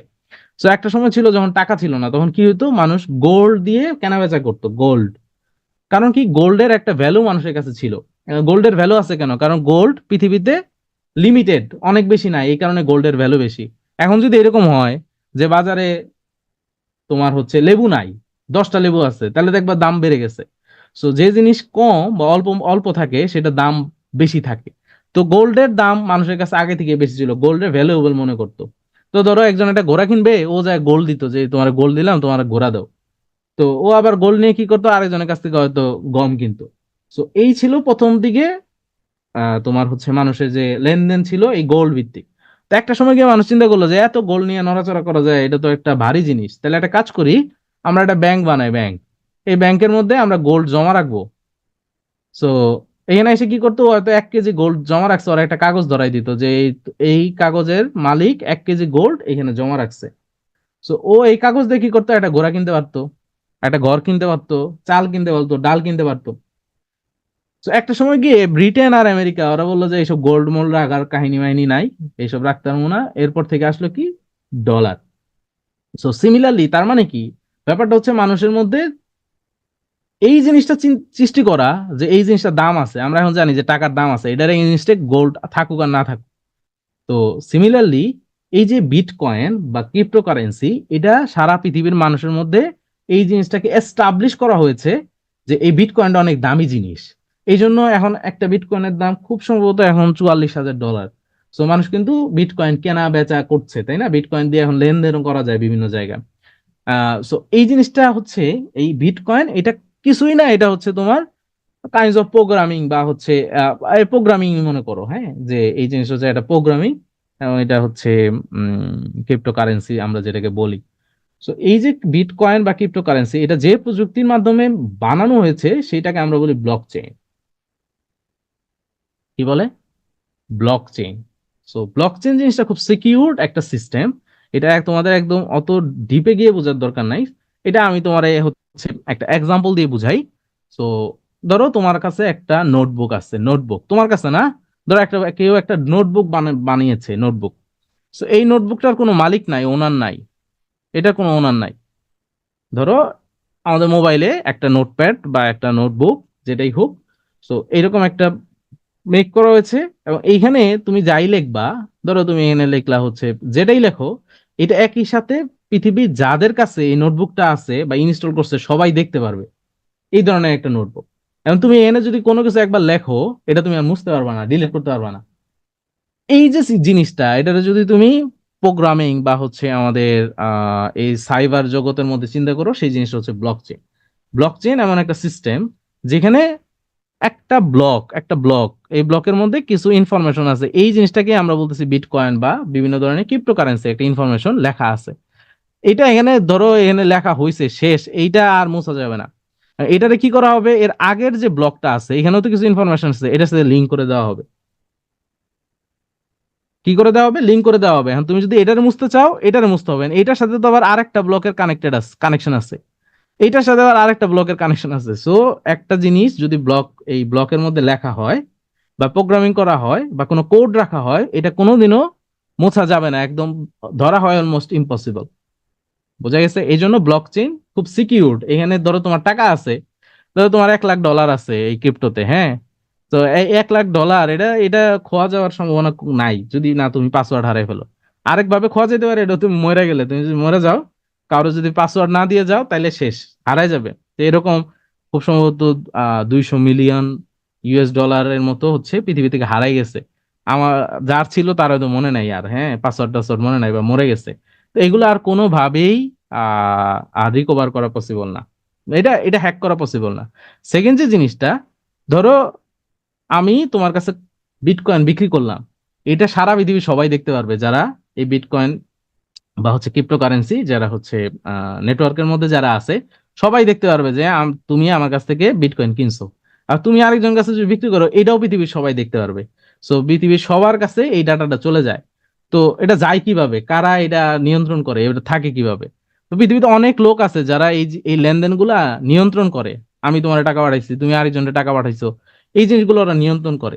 এই যে নিয়ন্ত্রণ করে যারা, এই নিয়ন্ত্রণ করে কাজের জন্য ওদেরকে কিছু টাকা পয়সা দেওয়া হয়। এটারে আমরা বলি হচ্ছে বিটকয়েন মাইনিং। তোমরা হয়তো অনেক সময় নিউজ টিউজে দেখবা বিটকয়েন মাইনিং করে। সো এইটারই বলে আসলে বিটকয়েন মাইনিং, যে সারা পৃথিবীতে এই বিটকয়েন বা হচ্ছে ক্রিপ্টোকারেন্সির যে লেনদেন চলে, এই লেনদেন গুলা যারা করতে সাহায্য করে, তাদেরকে কিছু বিটকয়েন হাদিয়া দেওয়া হয়। সো এই জিনিসটাকে বলা হয় বিটকয়েন মাইনিং। ওকে। সো দেখো আমি যে কথাগুলো বললাম এখানেই সব কথাগুলো বলা আছে, ব্লকগুলো একে অপরের সাথে চেইন আকারে কানেক্ট থাকে। যখন তথ্য কোনো ইনপুট দেওয়া হয় তখন ওই ডিলিট করা বা পরিবর্তন করা প্রায় অসম্ভব। এবং ব্লক চেইনে তিনটা প্রযুক্তি থাকে। একটা হচ্ছে ডেটা থাকে, ওই যে কোনো একটা কোড বা একটা ডেটা থাকবে, এবং ডেটাটাকে হ্যাশ করা হয়। হ্যাশ হ্যাশ জিনিসটা কি দেখাই দিচ্ছি একটু পরে, হ্যাশ মনে রেখো, হ্যাশটা দেখাই দিব। এবং আগের ব্লকের হ্যাশ, তার মানে ওর আগের ব্লকের সাথে কানেক্ট করে দেওয়া হয়।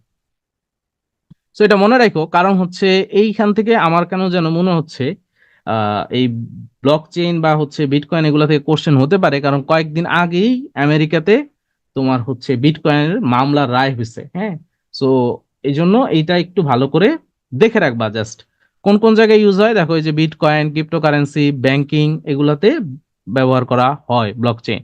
এবং এটার মধ্যে সবচেয়ে মজার ব্যাপার যেটা ব্লক চেইনটা, মজার ব্যাপার হচ্ছে ধরো আমি তোমারে টাকা ট্রান্সফার করব, ধরো আমি তোমাকে ব্যাংকে টাকা ট্রান্সফার করব, তাহলে টাকাটা কিভাবে যাবে? আগে ব্যাংকে যাবে, ব্যাংকের এখান থেকে মানে আমার অ্যাকাউন্ট থেকে তোমার অ্যাকাউন্টে যাবে, কিন্তু মাঝখানে কি আছে? ব্যাংক আছে। এই ব্যাংকের থ্রু ছাড়া কিন্তু যাবে না, ডিরেক্টলি কিন্তু যাবে না।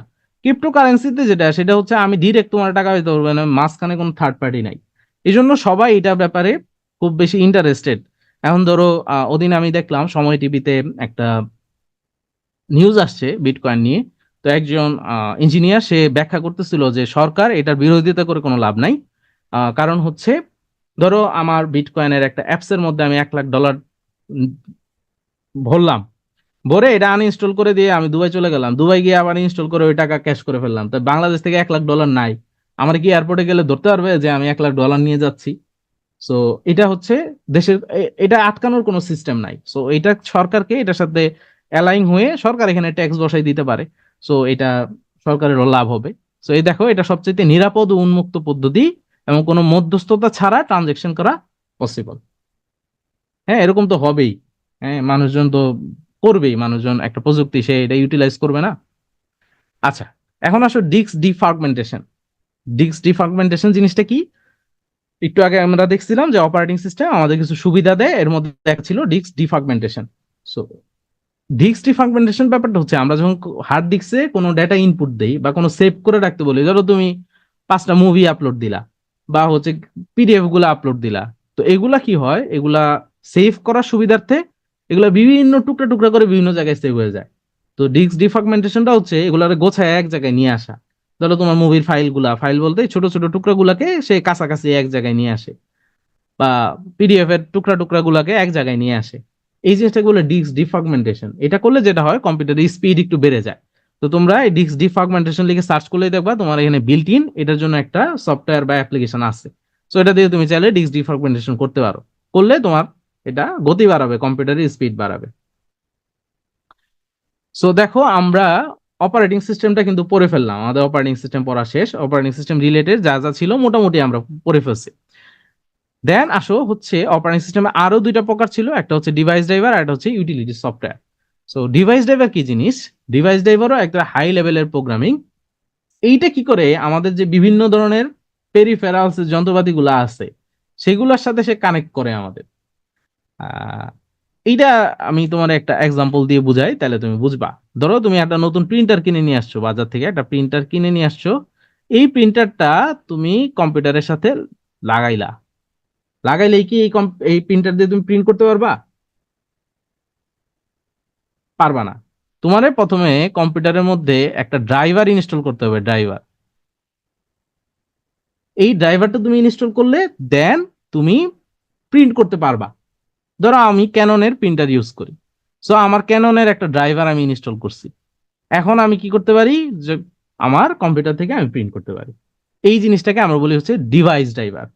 তো আমরা যে কোনো ধরনের এই ধরনের ইউটিলিটি বা যদি ইউজ করতে চাই বা বিভিন্ন ধরনের যন্ত্রপাতি আমরা ইউজ করতে চাই, দেন আমাদের একটা ড্রাইভার ইনস্টল করতে হয়। সো এটার আমরা বলি ডিভাইস ড্রাইভার। সো এটাও একটা সিস্টেম সফটওয়্যার। দেন আসে ইউটিলিটি প্রোগ্রাম। ইউটিলিটি প্রোগ্রাম হচ্ছে লাইক যে জিনিসগুলো আমাদেরকে সিস্টেমের বিভিন্ন ত্রুটি সলভ করার জন্য হেল্প করে, যেমন অ্যান্টিভাইরাস হচ্ছে একটা ইউটিলিটি প্রোগ্রাম।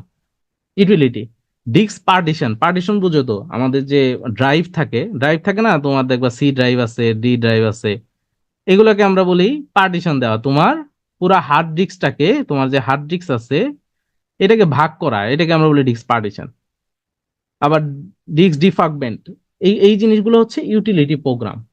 ওকে, মানে ইউটিলিটি প্রোগ্রাম হচ্ছে তোমার হেল্প করবে, যেমন কি বললাম, অ্যান্টিভাইরাস বললাম, তারপর ডিস্ক পার্টিশন, ডিস্ক ডিফ্রাগমেন্ট, এগুলো হচ্ছে ইউটিলিটি প্রোগ্রাম।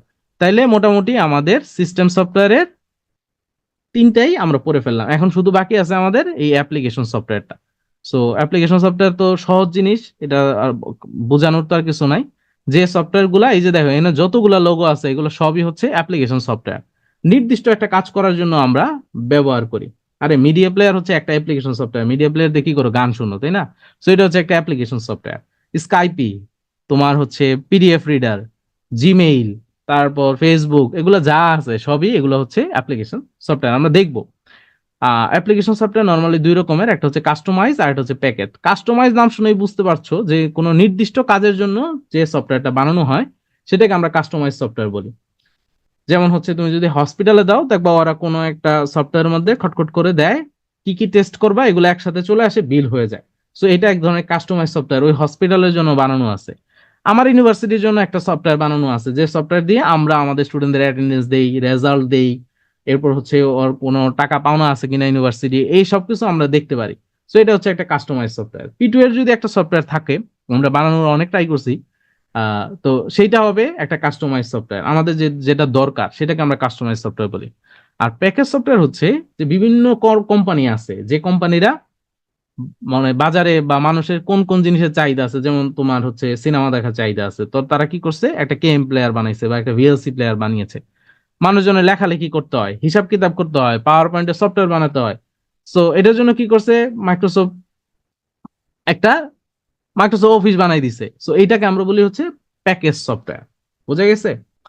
তো এরকম প্যাকেজ সফটওয়্যারের মধ্যে দেখো, একটা আছে word processing software. Word processing কোনগুলা, ধরো মাইক্রোসফট ওয়ার্ড, এটা হচ্ছে একটা ওয়ার্ড প্রসেসিং সফটওয়্যার, যেখানে কি কোনো কিছু লেখা যায়, তারপর হচ্ছে সংরক্ষণ করা যায়, রিপোর্ট বানানো যায়, এই জিনিসটা আমরা বলি ওয়ার্ড প্রসেসিং সফটওয়্যার। দেখো এই যে মাইক্রোসফট ওয়ার্ড সবচেয়ে বেশি ব্যবহার করা হয়।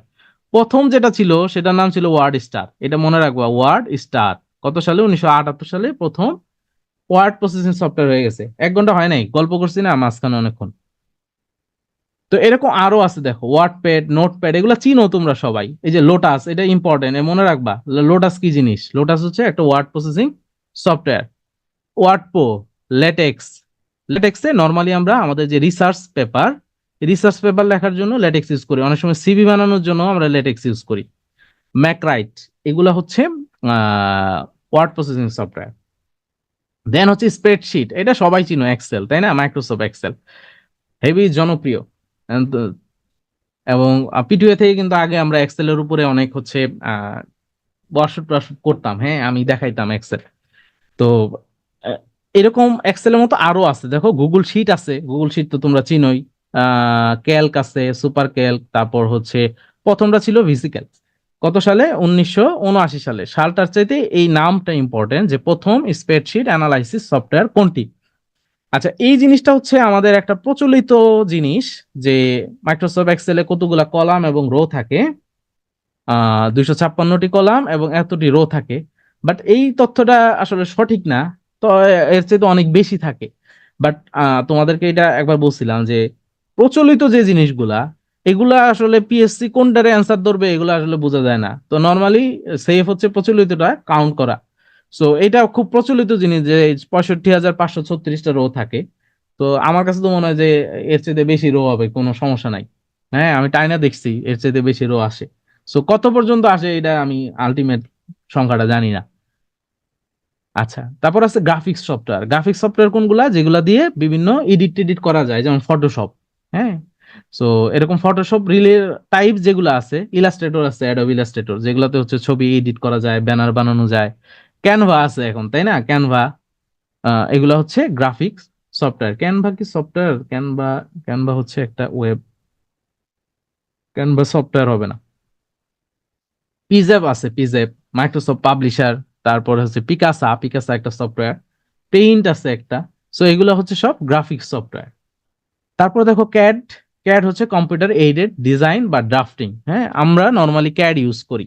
হ্যাঁ, আমরা যেটা ইউজ করি সেটা হচ্ছে অটোক্যাড।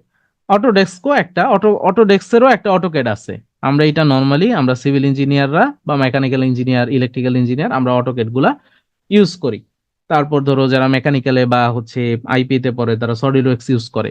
সো এগুলো সব হচ্ছে ক্যাড, মানে কম্পিউটার এইডেড ডিজাইন। আমরা বড় বড় ডিজাইন গুলাকে এই ক্যাড এর সাহায্যে খুব সুন্দর ডিজাইন করতে পারি। ইভেন হচ্ছে যারা কাপড়ের ডিজাইনার, এদের কি বলে, কাপড় টাপড় যে কাইটা মাইটা ডিজাইন করে, ওদেরও একটা ক্যাড আছে। এই ক্যাড এর মধ্যে ওরাও হচ্ছে বিভিন্ন কাপড়ের ডিজাইন করে। হ্যাঁ, সো এগুলো হচ্ছে ক্যাড সফটওয়্যার। তারপর প্রেজেন্টেশন সফটওয়্যার, তোমরা জানোই প্রেজেন্টেশন সফটওয়্যার নাম কি, মাইক্রোসফট পাওয়ার পয়েন্ট না? ও ফ্যাশন ডিজাইনার, হ্যাঁ। সো ফ্যাশন ডিজাইনাররাও ইউজ করে। সো প্রেজেন্টেশন সফটওয়্যার হচ্ছে যেগুলো দিয়ে আমরা প্রেজেন্টেশন দিতে পারি, যেমন গুগল স্লাইড একটা, তারপর হচ্ছে অ্যাডোব প্রিমিয়ার আছে, তারপর মাইক্রোসফট পাওয়ার পয়েন্ট, এগুলো হচ্ছে সব প্রেজেন্টেশন সফটওয়্যার। মাল্টিমিডিয়া সফটওয়্যার হচ্ছে যেগুলোতে অডিও ভিডিও দেখা যায়, হ্যাঁ, বা হচ্ছে ছবি দেখা যায়, এগুলো হচ্ছে মাল্টিমিডিয়া সফটওয়্যার। যেমন হচ্ছে VLC player, Windows media player, media monkey নামেও আছে, অনেকগুলো আছে। সো এগুলো হচ্ছে মাল্টিমিডিয়া সফটওয়্যার। তোমরা এগুলা যেটা করবা, তোমরা যে বই ফলো করো, সেই বইয়ে এগুলা কিছু এক্সাম্পল দেয়া আছে, স্লাইডেও কিছু দেয়া আছে। So, এই এক্সাম্পল গুলা দেখবা যে কোনটা কোন টাইপস এর সফটওয়্যার। এগুলো অনেকটা কমন সেন্স থেকেই তুমি বুঝে ফেলতে পারবা, মানে এগুলো মুখস্থ করার কিছু না। তো একবার একটু দেখে নিবা। এরপর দেখো ফাইল কম্প্রেশন সফটওয়্যার আছে, এগুলোর নাম তোমরা দেখছো, উইনজিপ, 7zip, উইনরার, এগুলো সব পরিচিত হওয়ার কথা। জিপওয়্যার, এগুলো কি করে, আমাদের ফাইল সাইজটাকে ছোট করে। এটাকে আমরা বলি file compression software. File size গুলোকে ছোট করা যায়। দেন হচ্ছে ডাটাবেস সফটওয়্যার। ডাটাবেস হচ্ছে এটা ডাটাবেস ম্যানেজমেন্ট যখন পড়বো তখন তো ইন ডিটেলসে পড়বা, এখানে সফটওয়্যার গুলোর নাম এখনো দেখে রাখতে পারো। ডাটাবেস সফটওয়্যারের সময়ও তুমি দেখতে পারো, কোনো সমস্যা নাই। ডাটাবেস ম্যানেজ করার জন্য আমরা এই সফটওয়্যার গুলো ইউজ করি। ওয়েব ব্রাউজিং এর জন্য বিভিন্ন ধরনের ব্রাউজার ইউজ করি, যেমন Google Chrome, Safari, Internet Explorer তো এখন মোটামুটি নাই, মরে গেছে, Opera, Mozilla Firefox, UC browser, Microsoft Edge, এটা হচ্ছে মাইক্রোসফটের একটা ওয়েব ব্রাউজার। হ্যাঁ, মাইক্রোসফটের হচ্ছে মাইক্রোসফট এইজ, এটা একটু মনে রাখতে পারো। আচ্ছা, আর কয়েকটা জিনিস এখানে আছে। একটা হচ্ছে পোর্টেবল প্রোগ্রাম। পোর্টেবল প্রোগ্রাম হচ্ছে যেগুলো ইনস্টল করতে হয় না, অনেক আছে না যেগুলো ইনস্টল করতে হয়, কিন্তু এই পোর্টেবল প্রোগ্রাম গুলাকে ইনস্টল করতে হয় না, ইনস্টল ছাড়াই তুমি ইউজ করতে পারবা। এটাকে আমরা বলি পোর্টেবল সফটওয়্যার। ভার্টিক্যাল অ্যাপ্লিকেশন আর হচ্ছে হরাইজন্টাল অ্যাপ্লিকেশন। আচ্ছা, হরাইজন্টাল অ্যাপ্লিকেশন প্রোগ্রাম হচ্ছে সবাই যে সফটওয়্যার ইউজ করে সবাই, সেটারে আমরা বলি হরাইজন্টাল অ্যাপ্লিকেশন প্রোগ্রাম। আর কিছু মানুষ ইউজ করে, স্পেসিফিক কিছু মানুষ ইউজ করে, সেগুলোকে আমরা বলি ভার্টিক্যাল অ্যাপ্লিকেশন প্রোগ্রাম, সবাই ইউজ করে না। হ্যাঁ, যেমন ধরো আমরা হচ্ছে ই ট্যাবস নামে একটা সফটওয়্যার ইউজ করি। তোমরা কি সবাই ই ট্যাবস ইউজ করো? করো না, তাই না? কিন্তু ধরো মাইক্রোসফট ওয়ার্ড, এটা তো দুনিয়ার সবাই ইউজ করে। তো যেগুলো সবাই ইউজ করে সেগুলোকে বলা হয় হরাইজন্টাল। আর যেগুলো কিছু মানুষের জন্য বানানো হয়, স্পেসিফিক একটা গ্রুপ বা হচ্ছে একটা কমিউনিটি ইউজ করবে, তাদেরকে বলা হয় ভার্টিক্যাল অ্যাপ্লিকেশন প্রোগ্রাম। আচ্ছা, ডিফ্রাগমেন্টেশন তো পড়ছি একবার। আচ্ছা, পার্টিশন ও ফরম্যাট। ওকে, পার্টিশন জিনিসটা কি একটু আগে বলছিলাম, যে তোমার যে হার্ড ডিস্ক, এই হার্ড ডিস্ককে বিভিন্ন ভাগে ভাগ করা, সেটাকে আমরা বলি পার্টিশন। তো তোমারটার মধ্যে ধরো সি, ডি, ই, এফ, এই ধরনের ছোট ছোট তুমি ভাগ করে নাও, এটাকে আমরা পার্টিশন বলি। আর ফরম্যাট জিনিসটা কি, ডিলিট করে দেওয়া, সবকিছু ডিলিট করে দেওয়া, এটার আমরা বলি ফরম্যাট। বোঝা গেছে? তুমি একটা ড্রাইভ যদি ফরম্যাট দাও, তোমার সব তথ্য ডিলিট হয়ে যাবে, এইটাকে আমরা ফরম্যাট বলি, ডিলিট করে দেওয়া। আচ্ছা, কম্পিউটারে আমরা যে ফাইলগুলা সেভ করি বা সংরক্ষণ করি, সেগুলোর কিছু সিস্টেম আছে। এই সিস্টেমগুলো তুমি জাস্ট নাম মনে রাখবা, আর কিছু মনে রাখার দরকার নাই, ডিটেলসে যাওয়ার দরকার নাই। একটা হচ্ছে FAT16, FAT32, আর একটা হচ্ছে NTFS। এই জিনিসটা মনে রাখবা। ফ্যাট মানে হচ্ছে ফাইল অ্যালোকেশন টেবিল, NTFS মানে হচ্ছে নিউ টেকনোলজি ফাইল সিস্টেম। এগুলো আগে ইউজ করা হয়তো, অনেক আগে, এগুলো এখন ইউজ করা হয় না। এই FAT16তে ধারণ ক্ষমতা ছিল 2 GB, 32-এ আসছে 8 TB, NTFS হচ্ছে 256 TB। এগুলো মানে তোমার অত বোঝার কাজ নাই, তুমি জাস্ট হচ্ছে এইটা হচ্ছে পড়বা, আর হচ্ছে এই দুইটা ফুল মিনিং তুমি মনে রাখবা, এখানে আর বোঝার কিছু নাই। আচ্ছা, আরেকটা টপিক আছে, ছোট টপিক, এটা 2-3টা হচ্ছে স্লাইড আছে, এরপরে শেষ আমাদের। যেটা হচ্ছে একটা কম্পিউটার বুট করতে পারে না যদি তাতে না থাকে, এটা ছিল 41তমতে। এবং রোম ভিত্তিক প্রোগ্রামের নাম কি, ফার্মওয়্যার, এইটা আরেকটা বিসিএস ছিল। সো ফার্মওয়্যার থেকে 2টা কোশ্চেন কিন্তু আসছে, খুব ছোট টপিক বাট কোশ্চেন আসছে। ওকে, সো ফার্মওয়্যারটা কি জিনিস, আমরা গতকালকের আগের ক্লাসে রোম পড়ছিলাম, বলছিলাম রোমের মধ্যে কি করে কোম্পানি থেকে কিছু তথ্য বা কিছু প্রোগ্রাম কোম্পানি থেকে সেভ করে দেওয়া হয়, সেই জিনিসটার নাম হচ্ছে ফার্মওয়্যার। যে প্রোগ্রামগুলো রোমের মধ্যে সেভ করে দেওয়া হয়, তুমি চাইলেও ডিলিট করতে পারবা না, সেই জিনিসগুলোকে আমরা কি বলি? ফার্ম বলি, ফার্মওয়্যার বলি। ফার্মওয়্যার তাহলে কই থাকে? রোমে থাকে। এটা একটা রোম ভিত্তিক প্রোগ্রাম। কিন্তু ফার্মওয়্যার তুমি কি করতে পারবা না, কখনো মুছতে পারবা না, এটা কোম্পানি থেকে সেভ করে দেয়া। আর এই জিনিসটা অনেক সময় আমাদের কাছে কনফিউজিং লাগে যে ফার্মওয়্যার সফটওয়্যার ও হার্ডওয়্যারের সমন্বয়ে গঠিত। একটু আগে বলতেছিলাম যে ফার্মওয়্যার হচ্ছে একটা প্রোগ্রাম যেটা এই রোমের মধ্যে সেভ করা থাকে, তো এনে বলছে যে সফটওয়্যার এবং হার্ডওয়্যারের সমন্বয়ে গঠিত। আসলে ফার্মওয়্যার জিনিসটা মূলত আমরা যেটা বুঝাই যে এই যে রোম এবং এই রোমের ভিতরে যে প্রোগ্রামটা আছে এই সবটা মিলিয়ে হচ্ছে ফার্মওয়্যার। তার মানে এখানে একটা হার্ডওয়্যারও আছে। হার্ডওয়্যারটা কি? রোম একটা হার্ডওয়্যার, এবং এটার ভিতরে যে প্রোগ্রাম আছে এটা হচ্ছে একটা সফটওয়্যার। সো এই কারণে রোম এবং সফটওয়্যার মিলে, তার মানে সফটওয়্যার এবং হার্ডওয়্যার মিলে হচ্ছে এই তোমার ফার্মওয়্যারটা গঠিত। এবং বায়োসের নাম তোমরা অনেক শুনছো, অনেক জায়গায় কোশ্চেন থাকে হোয়াট ইজ বায়োস, বা বায়োসের রিলেটেড কোশ্চেন থাকে। সো বায়োস হচ্ছে একটা ফার্মওয়্যার। আচ্ছা, এখন আসো বায়োস। বায়োসের এইটা তো একদম 100% মনে রাখতে হবে। বায়োস মানে হচ্ছে বেসিক ইনপুট আউটপুট সিস্টেম। কি? Basic input output system. আহ এই জায়গাতে এটা শুরু করার আগে তোমাদের হচ্ছে আমি একটা গল্প শোনাই। ধরো ধরো এটা এইটুক একটু মনোযোগ দিয়ে দেখো, তাহলে অনেক কিছু তোমাদের ক্লিয়ার হয়ে যাবে। লাইক ধরো, ধরো এটা বাংলাদেশ। বাংলাদেশে ধরো একটা সোনার হরিণ আছে, একটা চাকরি আছে যেটার নাম হচ্ছে বিসিএস। তো এই বিসিএসটা, ধরো এই বিসিএস চাকরিটা তোমার দরকার। আচ্ছা শোনো, আগে এই গল্প শোনো, মজার গল্প। ধরো বিসিএস চাকরিটা তোমার দরকার, মানে বিসিএস চাকরিটা এক কাকু, ধরো এক চাচা, এটা হচ্ছে সে এটা সংরক্ষণ করে রাখছে। কাকার নাম হচ্ছে সৌরভ কাকা। তো তুমি গিয়ে সৌরভ কাকারে বললা যে কাকা আমার বিসিএস এর চাকরিটা দেন, বা বিসিএস চাকরি আমি কেমনে পাবো আমার একটু বলেন। সৌরভ কাকা জানে না যে আসলে বিসিএস এর চাকরি পাওয়ার জন্য কেমনে কেমনে পড়াশোনা করতে হবে, কি করতে হবে, এগুলা কাকা এত ভালো জানে না। তো কাকা কি করলো? কাকা পিটুয়ের আরিফিন ভাইরে বলল যে তুমি একটু গাইডলাইন দাও যাতে পোলাপান কেমনে বিসিএস চাকরি পাইতে পারে, এই জিনিসটা তুমি একটু পোলাপানরে বুঝাই দাও। তো আরিফিন ভাই কি করলো? কিছু গাইডলাইন দিল যে এই গাইডলাইন অনুযায়ী তুমি যদি পড়াশোনা করো তাহলে তুমি চাকরি পাবা। তো তুমি পিটুয়ের এই আরিফিন ভাই গাইডলাইন অনুযায়ী তুমি ফলো করলা, ফলো করে ধরো তুমি এই বিসিএস এর চাকরি পেয়ে গেলা। তাহলে ঘটনা কি করলো? একটা একটা হচ্ছে কি আছে, একটা খুব মারাত্মক একটা চাকরি আছে, যে চাকরিটা সৌরভ কাকা খুব সযত্নে রাখে দিছে। তুমি তারা যা বললা যে চাকরি দেন, তো সে তো নিজে জানে না কিভাবে পড়াশোনা করতে হবে, কিভাবে কোনটা পড়তে হবে। তো সে পিটিও এর দায়িত্ব দিছে, বা আরিফিন ভাইরে বলছে যে তুমি একটু গাইডলাইন দাও। তো আরিফিন ভাই তো সেই গাইডলাইন দিছে, সেই গাইডলাইন অনুযায়ী পইরা ধরো তোমার বিসিএস হয়ে গেল। সো এইটুক তো বুঝছো নাকি? এইটুক তো না বুঝার কিছু নাই না? আচ্ছা, এখন এই টোটাল জিনিসটারে আমি কয়েকটা জিনিসের সাথে তুলনা করি, গল্পের মতো করেই। সো এই যে বিসিএস, এটা হচ্ছে অপারেটিং সিস্টেম। এটা কি? এটা হচ্ছে অপারেটিং সিস্টেম। সো সোহরাব ভাই সে হচ্ছে আসলে বায়োস। এই যে এখন যে আমরা বায়োস দেখতেছি, এটা হচ্ছে বায়োস। বায়োসটা তাহলে কি করছে?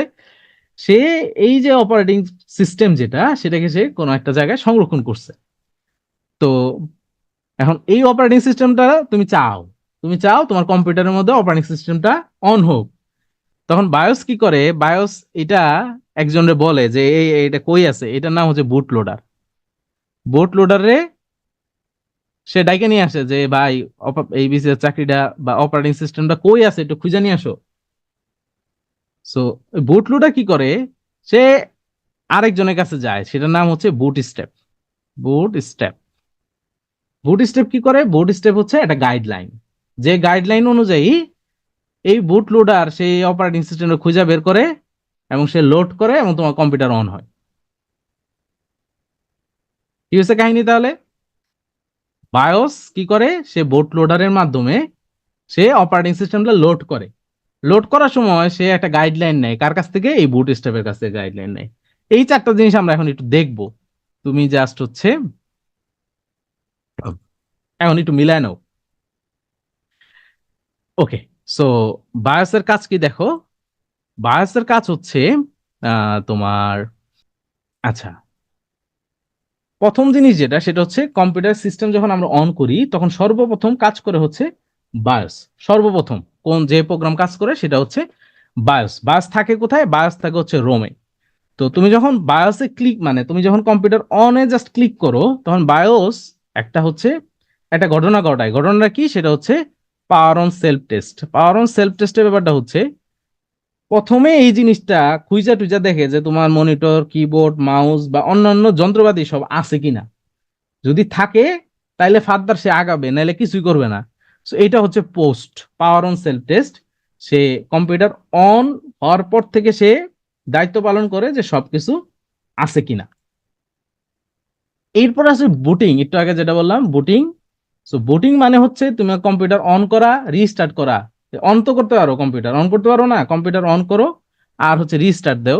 এই দুইটা জিনিসটা আমরা বলি হচ্ছে বুট। অন করা আর রিস্টার্ট দেওয়া, এই দুটারে আমরা কম্পিউটারের ভাষায় বলি বুট করা। সো আর বুটিং হচ্ছে কম্পিউটার অপারেটিং সিস্টেম লোড করা, এটাকে আমরা বলি বুটিং।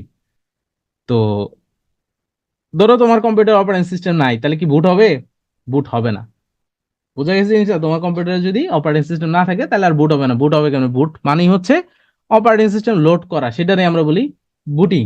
সো তোমার যদি অপারেটিং সিস্টেম না থাকে তাহলে তোমার এটা বুটই হবে না। তোমার লেখা উঠবে বুটেবল মিডিয়া মিসিং, এই ধরনের কথা লেখা উঠবে।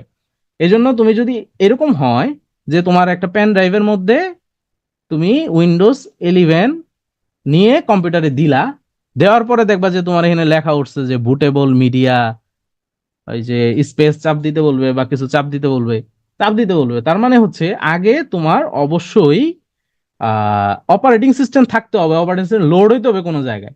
সো অপারেটিং সিস্টেম যদি না হয় তাহলে আর বুটিং টুটিং হবে না। সো অবশ্যই তোমার অপারেটিং সিস্টেম থাকতে হবে। এই হচ্ছে বুটিং। আর আরেকটা হচ্ছে ওই যে যেটা বললাম বুটস্ট্র্যাপ লোডার বা বুট লোডার যাকে বলে। সো এটা হচ্ছে একটা গাইডলাইন, লেখা আছে যে কোন জায়গায় কোন জায়গায় গেলে তুমি অপারেটিং সিস্টেমটা ইনস্টল করতে পারবা বা হচ্ছে লোড করতে পারবা। সো দেখো এই যে এখানে এই তিনটা জিনিস পড়লে তুমি বুঝবা প্রথমে কি করে পোস্টের মাধ্যমে বুটস্ট্র্যাপ লোডার কম্পিউটার সকল কার্যক্রম পরীক্ষা করে দেখে কোনো সমস্যা আছে কিনা। যদি সমস্যা না থাকে তাহলে তোমার কম্পিউটার অন হবে। সমস্যা থাকলে কি হয় জানো? সমস্যা থাকলে একটা নতুন জিনিস ওপেন হবে, সেটা হচ্ছে রিপেয়ার মোড। ও আগে চেষ্টা করবে যে এটাতে কোনোভাবে রিপেয়ার করা যায় না, কোনো ডাটা মিসিং থাকলে সেই ডাটা আবার খুঁজে আনা যায় কিনা। যদি রিপেয়ার মোডেও কাজ না হয়, তোমার আইদার নতুন করে উইন্ডোজ দিতে হবে, অপারেটিং সিস্টেম তারে দিতে হবে, তাইলে তোমার কম্পিউটার আবার অন হবে, নাইলে হবে না। সো এই হচ্ছে বায়োস, বুট লোডার, আর হচ্ছে তোমার কি ছিল, বুটস্ট্র্যাপ লোডার। আর আরেকটা জিনিস পড়ছি সেটা হচ্ছে POST power on self test, যে কি করে সে সবকিছু চেক করে দেখে সবকিছু ঠিক আছে কিনা। সো এই জিনিসগুলো নিয়ে অনেক সময় তোমরা কনফিউজড হয়ে যাও। তাহলে বায়োস মানে হচ্ছে বেসিক ইনপুট আউটপুট ডিভাইস। তুমি কম্পিউটার অন করার সাথে সাথেই যে জিনিসটা অ্যাক্টিভেট হয় সেটা হচ্ছে বায়োস। ও তোমার অপারেটিং সিস্টেমটাকে লোড করবে, অপারেটিং সিস্টেমটাকে ও র্যাম এর মধ্যে লোড করবে, লোড করে তোমার কম্পিউটারটা অন করবে। এটা হচ্ছে বায়োসের কাজ। তো বায়োস কি করে? প্রথমে যে জিনিসটাকে অ্যাক্টিভেট করে সেটা হচ্ছে পোস্ট। ও গিয়ে আগে খুঁজে দেখে কম্পিউটারের হাত পা সব ঠিকঠাক আছে কিনা। যদি ঠিকঠাক থাকে তাহলে তো ফাইন। সো যদি ঠিকঠাক থাকে দেন কি করে ও এখানে বুট বুট বোট লোডার নামে একটা থাকে, বোট লোডার। সো ও বোট লোডারে বলে যে অপারেটিং সিস্টেমটা খুঁজে নিয়ে আসো, খুঁজে নিয়ে এসা এটাতে এই হচ্ছে কি বলে রান করো। তো বুট স্ট্র্যাপ লোডার ও আবার হচ্ছে আরেকজনের সাহায্য নেয়, সেটার নাম হচ্ছে বুট স্ট্র্যাপ। বুট স্ট্র্যাপ হচ্ছে একটা গাইডলাইন, এটা কিন্তু একটা গাইডলাইন মানে একটা প্রসিডিওর। সেই প্রসিডিওর অনুযায়ী ওএস অপারেটিং সিস্টেমটা খুঁজে যায় না, কি করে র্যামের মধ্যে লোড করে তোমার কম্পিউটার অন হয়ে যায়। তো এই হচ্ছে আমাদের এই তিনটা জিনিসের কাজ। ওকে, আচ্ছা আমাদের শেষ, এখনই শেষ ট্রাবল শুটিং। ট্রাবল শুটিং হচ্ছে আমাদের কম্পিউটারে বিভিন্ন ধরনের সমস্যা হয়, সমস্যাগুলো সমাধানের যে ধারাবাহিক প্রসেস সেটাকে আমরা ট্রাবল শুটিং বলি। কম্পিউটার রক্ষণাবেক্ষণ তো বুঝোই, কম্পিউটারে ধুলাবালি পরিষ্কার করা, কম্পিউটারের ভিতরে যাতে তুমি ঢুকে না, মানে কোনো কিছু না ঢোকে সেই জিনিসগুলোর খেয়াল রাখা। কম্পিউটারের সবচেয়ে বড় শত্রু হচ্ছে মোটামুটি ডাস্ট। ডাস্ট ঢুকলে আমাদের যে বিভিন্ন পার্টস গুলো আছে এগুলা কার্যক্ষমতা কমে যায়। এবং সেকেন্ড যেটা হচ্ছে সেটা হচ্ছে টেম্পারেচার। যদি টেম্পারেচার অনেক হাই হয়ে যায় সেই ক্ষেত্রে তোমার কম্পিউটার কিন্তু স্লো হয়ে যাবে বা নষ্ট হয়ে যেতে পারে। সো এই দুইটা জিনিস খুব খারাপ। পানি তো বুঝতেই পারছো, ঠান্ডা, চৌম্বক ক্ষেত্র, কোরোশন, এগুলা একটু দেখে নিবা। এই শেষ আমাদের। বলছিলাম না 1 ঘন্টা, 1 ঘন্টাও তো হয় নাই। Ryzen user knows best. আচ্ছা আমাদের শেষ হয় নাই, আমরা জাস্ট ওই যে তোমাদের বলছিলাম না যে গুই আর পুই এগুলো একটু দেখাই তোমাদের। সো দেখো এই যে এখানে আমাদের বিভিন্ন ধরনের আইকন আছে, তাই না? সো আমি যদি কোনো একটা আইকনের মধ্যে ক্লিক করি, আহ ধরো কোনটায় ক্লিক করব, ধরো এইটাতে ক্লিক করলাম। সো এটা দেখো আমি এটা কিন্তু ক্লিক করছি না। সো এই জিনিসটা হচ্ছে গ্রাফিক্যাল ইউজার ইন্টারফেস। হ্যাঁ, তুমি একটা জায়গায় ক্লিক করে করে কাজ করতে পারবা। সো এটার আমরা গ্রাফিক্যাল ইউজার ইন্টারফেস বলি। এবং এই যে এই জায়গাতে তোমরা যে ইন্টারফেসটা এখন দেখতেছো, দেখো এই যে এখানে একটা স্টার্ট বাটন আছে, এই জায়গায় হচ্ছে কি আছে, ঘড়ি আছে, তাই না? এখানে এই যে কম্পিউটারের একটা ছবি আছে। এইটা হচ্ছে উইন্ডোজ এর ইন্টারফেস।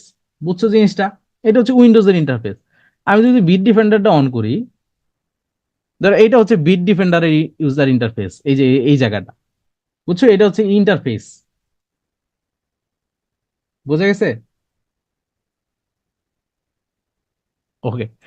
আচ্ছা, আর হচ্ছে আহ ক্যারেক্টার ইউজার ইন্টারফেস কোনটা, এটা একটু দেখাই। আচ্ছা, এটা হচ্ছে একটা কমান্ড প্রম্পট। হ্যাঁ, এই ধরনের কিছু অপারেটিং সিস্টেম আছে যেখানে তুমি এই কমান্ড প্রম্পট দিয়েই তোমার কাজ করতে হবে। হ্যাঁ, যেমন আমি যদি এখানে লিখি এলএস, আমি একটা কমান্ড দিলাম, কারণ ও আমার দেখাচ্ছে আমি যে জায়গায় আছি এখানে কোন কোন ফোল্ডার গুলো আছে। ধরো আমি চাচ্ছি যে আমি আহ, কোথায় যাব, ধরো হচ্ছে সে ডাউনলোডস এ যাব। হ্যাঁ, এই ডাউনলোডস এই অপশনটাতে আমি যেতে চাই। তাহলে আমার এখানে লিখতে হবে সিডি ডাউনলোড। এই লিখলাম, আমি এখন ডাউনলোডের ভিতরে ঢুকছি। এখন এখানে যদি এলএস দেই, আমার ডাউনলোডের মধ্যে যত ফোল্ডার আছে, যা আছে, এগুলো সব চলে আসছে। সো আমি চাইলে এইভাবেও আমি কিন্তু ইউজ করতে পারি। ধরো আমি এখানে মাইক, এখানে গেছি, গিয়ে আমি ডাউনলোডে গেছি। সো এখানে আমি আমার হচ্ছে কি বলে, আমার সবকিছু আমি দেখতে পাচ্ছি। সিমিলারলি এই সেম কাজটা কিন্তু আমি এই পাওয়ারশেল দিয়েও আমি করতে পারি, লিখে লিখে। হ্যাঁ, ধরো এটা ক্লিয়ার করলাম, ধরো আমি এখন আছি, এলএস দিলে লিস্ট আসবে আমি এখন কোথায় আছি। সো এখান থেকে আমি যদি অন্য কোথাও যেতে চাই সেভাবে আমি যেতে পারবো। সো এই জিনিসটাকে আমরা বলি হচ্ছে ক্যারেক্টার ইউজার ইন্টারফেস। অনেক সফটওয়্যার আছে, যেমন হচ্ছে আমি তোমাদের যদি এখানে দেখাই, যেমন ধরো উম এখানে এটা ভার্চুয়াল মেমোরি মানে ভার্চুয়াল কম্পিউটার দেখাই তোমাদের, কই গেল এটা, ছিল তো, এই যে পাইছি। ধরো এই যে ভিএমওয়্যার, হ্যাঁ, ভিএমওয়্যার ভিতরে আমার একটা আছে কালি লিনাক্স। এটা কিন্তু একটা কম্পিউটার না। সো এটা এটা একটা কম্পিউটার ও বানাবে এখন। হ্যাঁ, যে এটাতে আমি চাইলে এখন কাজ করতে পারবো। ঠিক আছে? সো এটারে আমরা বলি ভার্চুয়াল কম্পিউটার। এটা অন হয় না কেন?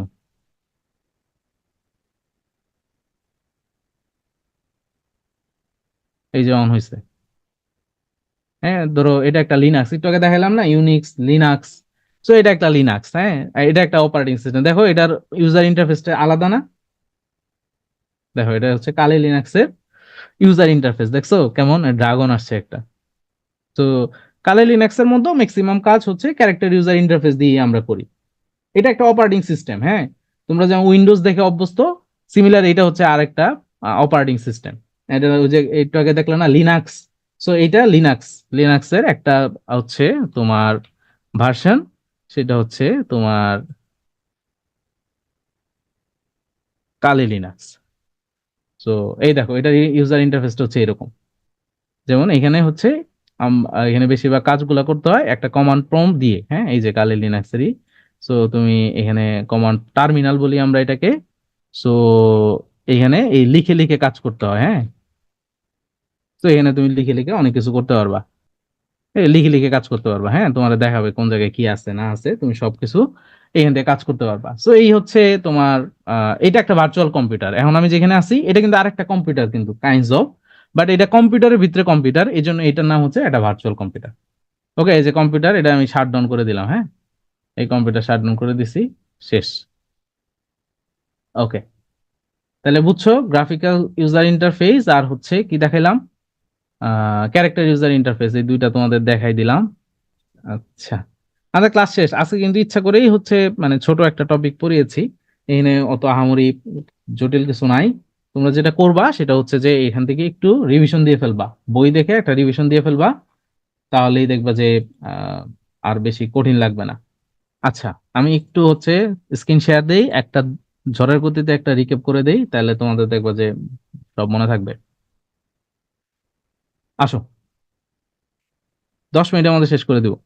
সো সফটওয়্যারের মধ্যে আমরা সফটওয়্যার বলতে আমরা বুঝি যে কোনো একটা প্রোগ্রাম, যে প্রোগ্রামগুলা দিয়ে এমন একটা জিনিস বানানো হয়েছে যে জিনিসটা আমাদেরকে বিভিন্ন কাজকর্ম করতে সাহায্য করে। এবং এই সফটওয়্যার কি করে, ব্যবহারকারী এবং হার্ডওয়্যারের মধ্যে সংযোগ ঘটায়। তুমি যদি কোনো একটা হার্ডওয়্যার ইউজ করতে চাও, তাহলে সফটওয়্যারটা তোমাকে সেই হার্ডওয়্যারটা ইউজ করা তোমার জন্য সহজ করবে। যেমন প্রিন্টারের জন্য আমরা একটা সফটওয়্যার ইউজ করি, যাতে আমি খুব আরামসে প্রিন্ট করতে পারি।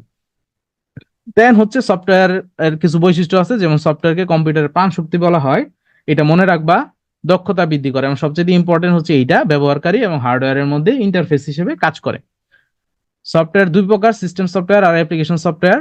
সো সিস্টেম সফটওয়্যার হচ্ছে কাইন্ডস অফ আমাদের যে অপারেটিং সিস্টেম আছে, এটা হচ্ছে আমাদের একটা সিস্টেম সফটওয়্যার। এগুলো খুব জটিল ভাষায় লেখা হয় বা নিম্ন স্তরের প্রোগ্রামিং ভাষায় লেখা হয়। সিস্টেম সফটওয়্যার স্বাধীনভাবে চলতে পারে। তোমার যে অন্যান্য যে সফটওয়্যার গুলা সিস্টেম সফটওয়্যার ছাড়া এগুলা কিন্তু চলতে পারবে না। তোমার যদি উইন্ডোজই না থাকে, অপারেটিং সিস্টেম না থাকে, তুমি আর নতুন করে এখানে সফটওয়্যার চালাবা কিভাবে? সো এই এই সিস্টেম সফটওয়্যার স্বাধীনভাবে চলতে পারলেও অ্যাপ্লিকেশন সফটওয়্যার স্বাধীনভাবে চলতে পারে না। তো দাঁড়াও 1 মিনিট, জাস্ট মিনিট। ওকে। আর অ্যাপ্লিকেশন সফটওয়্যার হচ্ছে নির্দিষ্ট কোনো কাজ করার জন্য আমরা যে সফটওয়্যার গুলো ইউজ করি। যেমন আমরা মাইক্রোসফট ওয়ার্ড ইউজ করি, মাইক্রোসফট পাওয়ার পয়েন্ট ইউজ করি, এক্সেল ইউজ করি, অ্যাডোব ফটোশপ ইউজ করি, এগুলো হচ্ছে অ্যাপ্লিকেশন সফটওয়্যার। একটা নির্দিষ্ট কাজ করার জন্য আমরা যে সফটওয়্যার গুলো ইউজ করি, এগুলা তুলনামূলক সহজ, বানানো এবং high level programming language use করা হয়। তারপরে আমরা দেখছিলাম যে সিস্টেম সফটওয়্যারকে 3 ভাগে ভাগ করা যায়, normally operating system, device driver আর হচ্ছে ইউটিলিটি সফটওয়্যার। আর অ্যাপ্লিকেশন সফটওয়্যার হচ্ছে কাস্টমাইজ সফটওয়্যার বা প্যাকেজ সফটওয়্যার। তো অপারেটিং সিস্টেম একটা ইউজার ইন্টারফেস প্রোভাইড করে, একটু আগে আমরা দেখলাম ইউজার ইন্টারফেস প্রোভাইড করে। এবং তোমার অবশ্যই অপারেটিং সিস্টেম লাগবে তোমার কম্পিউটার রান হওয়ার জন্য। এবং এই যে এই জিনিসটাও তোমাদেরকে দেখালাম যে অপারেটিং সিস্টেম কি করে, ফিজিক্যাল কম্পিউটার থেকে ভার্চুয়াল কম্পিউটার তৈরি করে। অপারেটিং সিস্টেমে বিভিন্ন কাজ আছে, যেমন রিসোর্স ম্যানেজ করা, আমরা যে বিভিন্ন পেরিফেরালস ডিভাইস ইউজ করি এগুলাকে সে ম্যানেজ করতে হেল্প করে, আমাদেরকে সিকিউরিটি প্রদান করে, যেমন উইন্ডোজ ডিফেন্ডার। সে টাইম টাস্ক ম্যানেজমেন্ট করে। একটু আগে যে তোমাদেরকে বলছিলাম রাউন্ড রবিন, ওই রাউন্ড রবিনে যে টাইম স্লাইস করা হয়েছে, ও প্রত্যেকটা কাজকে এরকম ভাগ করছে 1 ন্যানো সেকেন্ড বা 2 ন্যানো সেকেন্ড এই হিসাবে যে ভাগ করে, সেই জিনিসটাকে আমরা বলি টাইম স্লাইস। তো ও টাস্ক ম্যানেজমেন্টটাই অপারেটিং সিস্টেমই করে দেয়।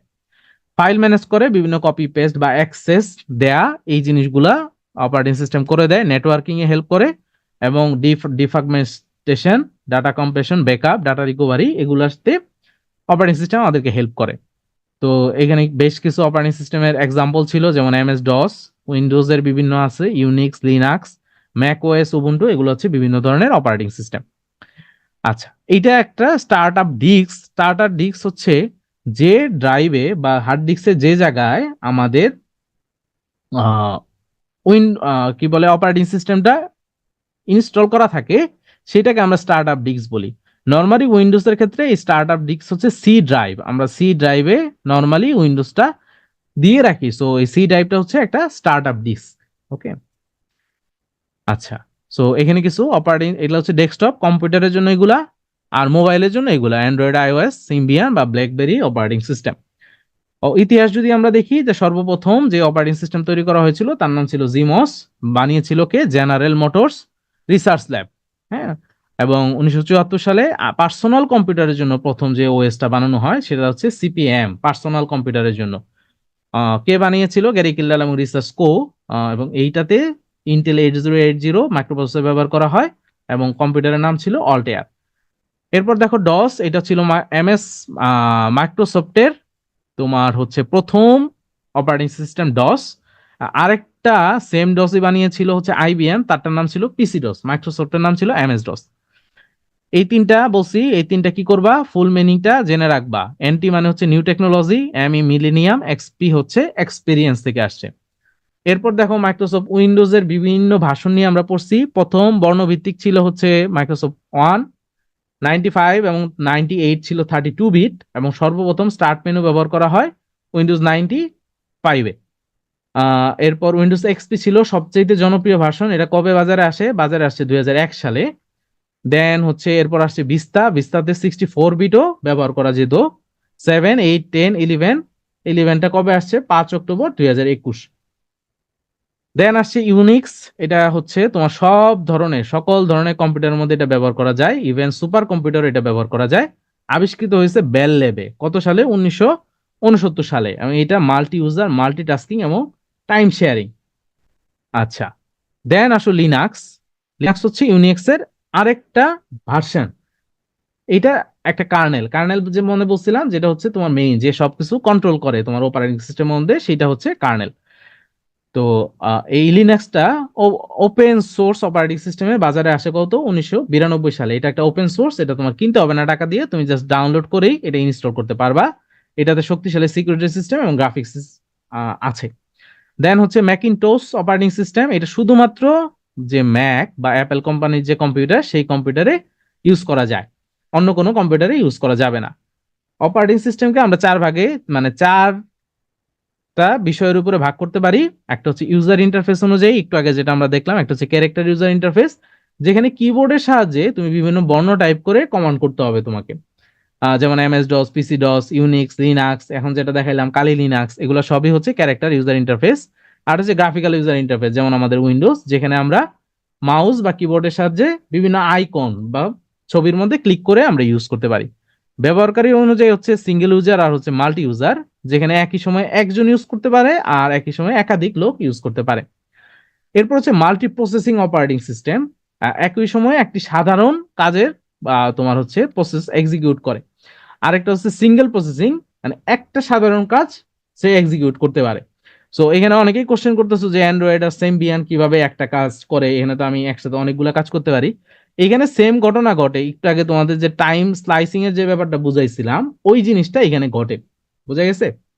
এরপর হচ্ছে ওপেন সোর্স আর হচ্ছে ক্লোজ সোর্স। ওপেন সোর্স জিনিসটা হচ্ছে যেটা তুমি ফ্রিতে পাবা, ক্লোজ সোর্স হচ্ছে যেটা তুমি চাইলে ফ্রিতে পাবা না, সেটাকে আমরা বলি ক্লোজ সোর্স।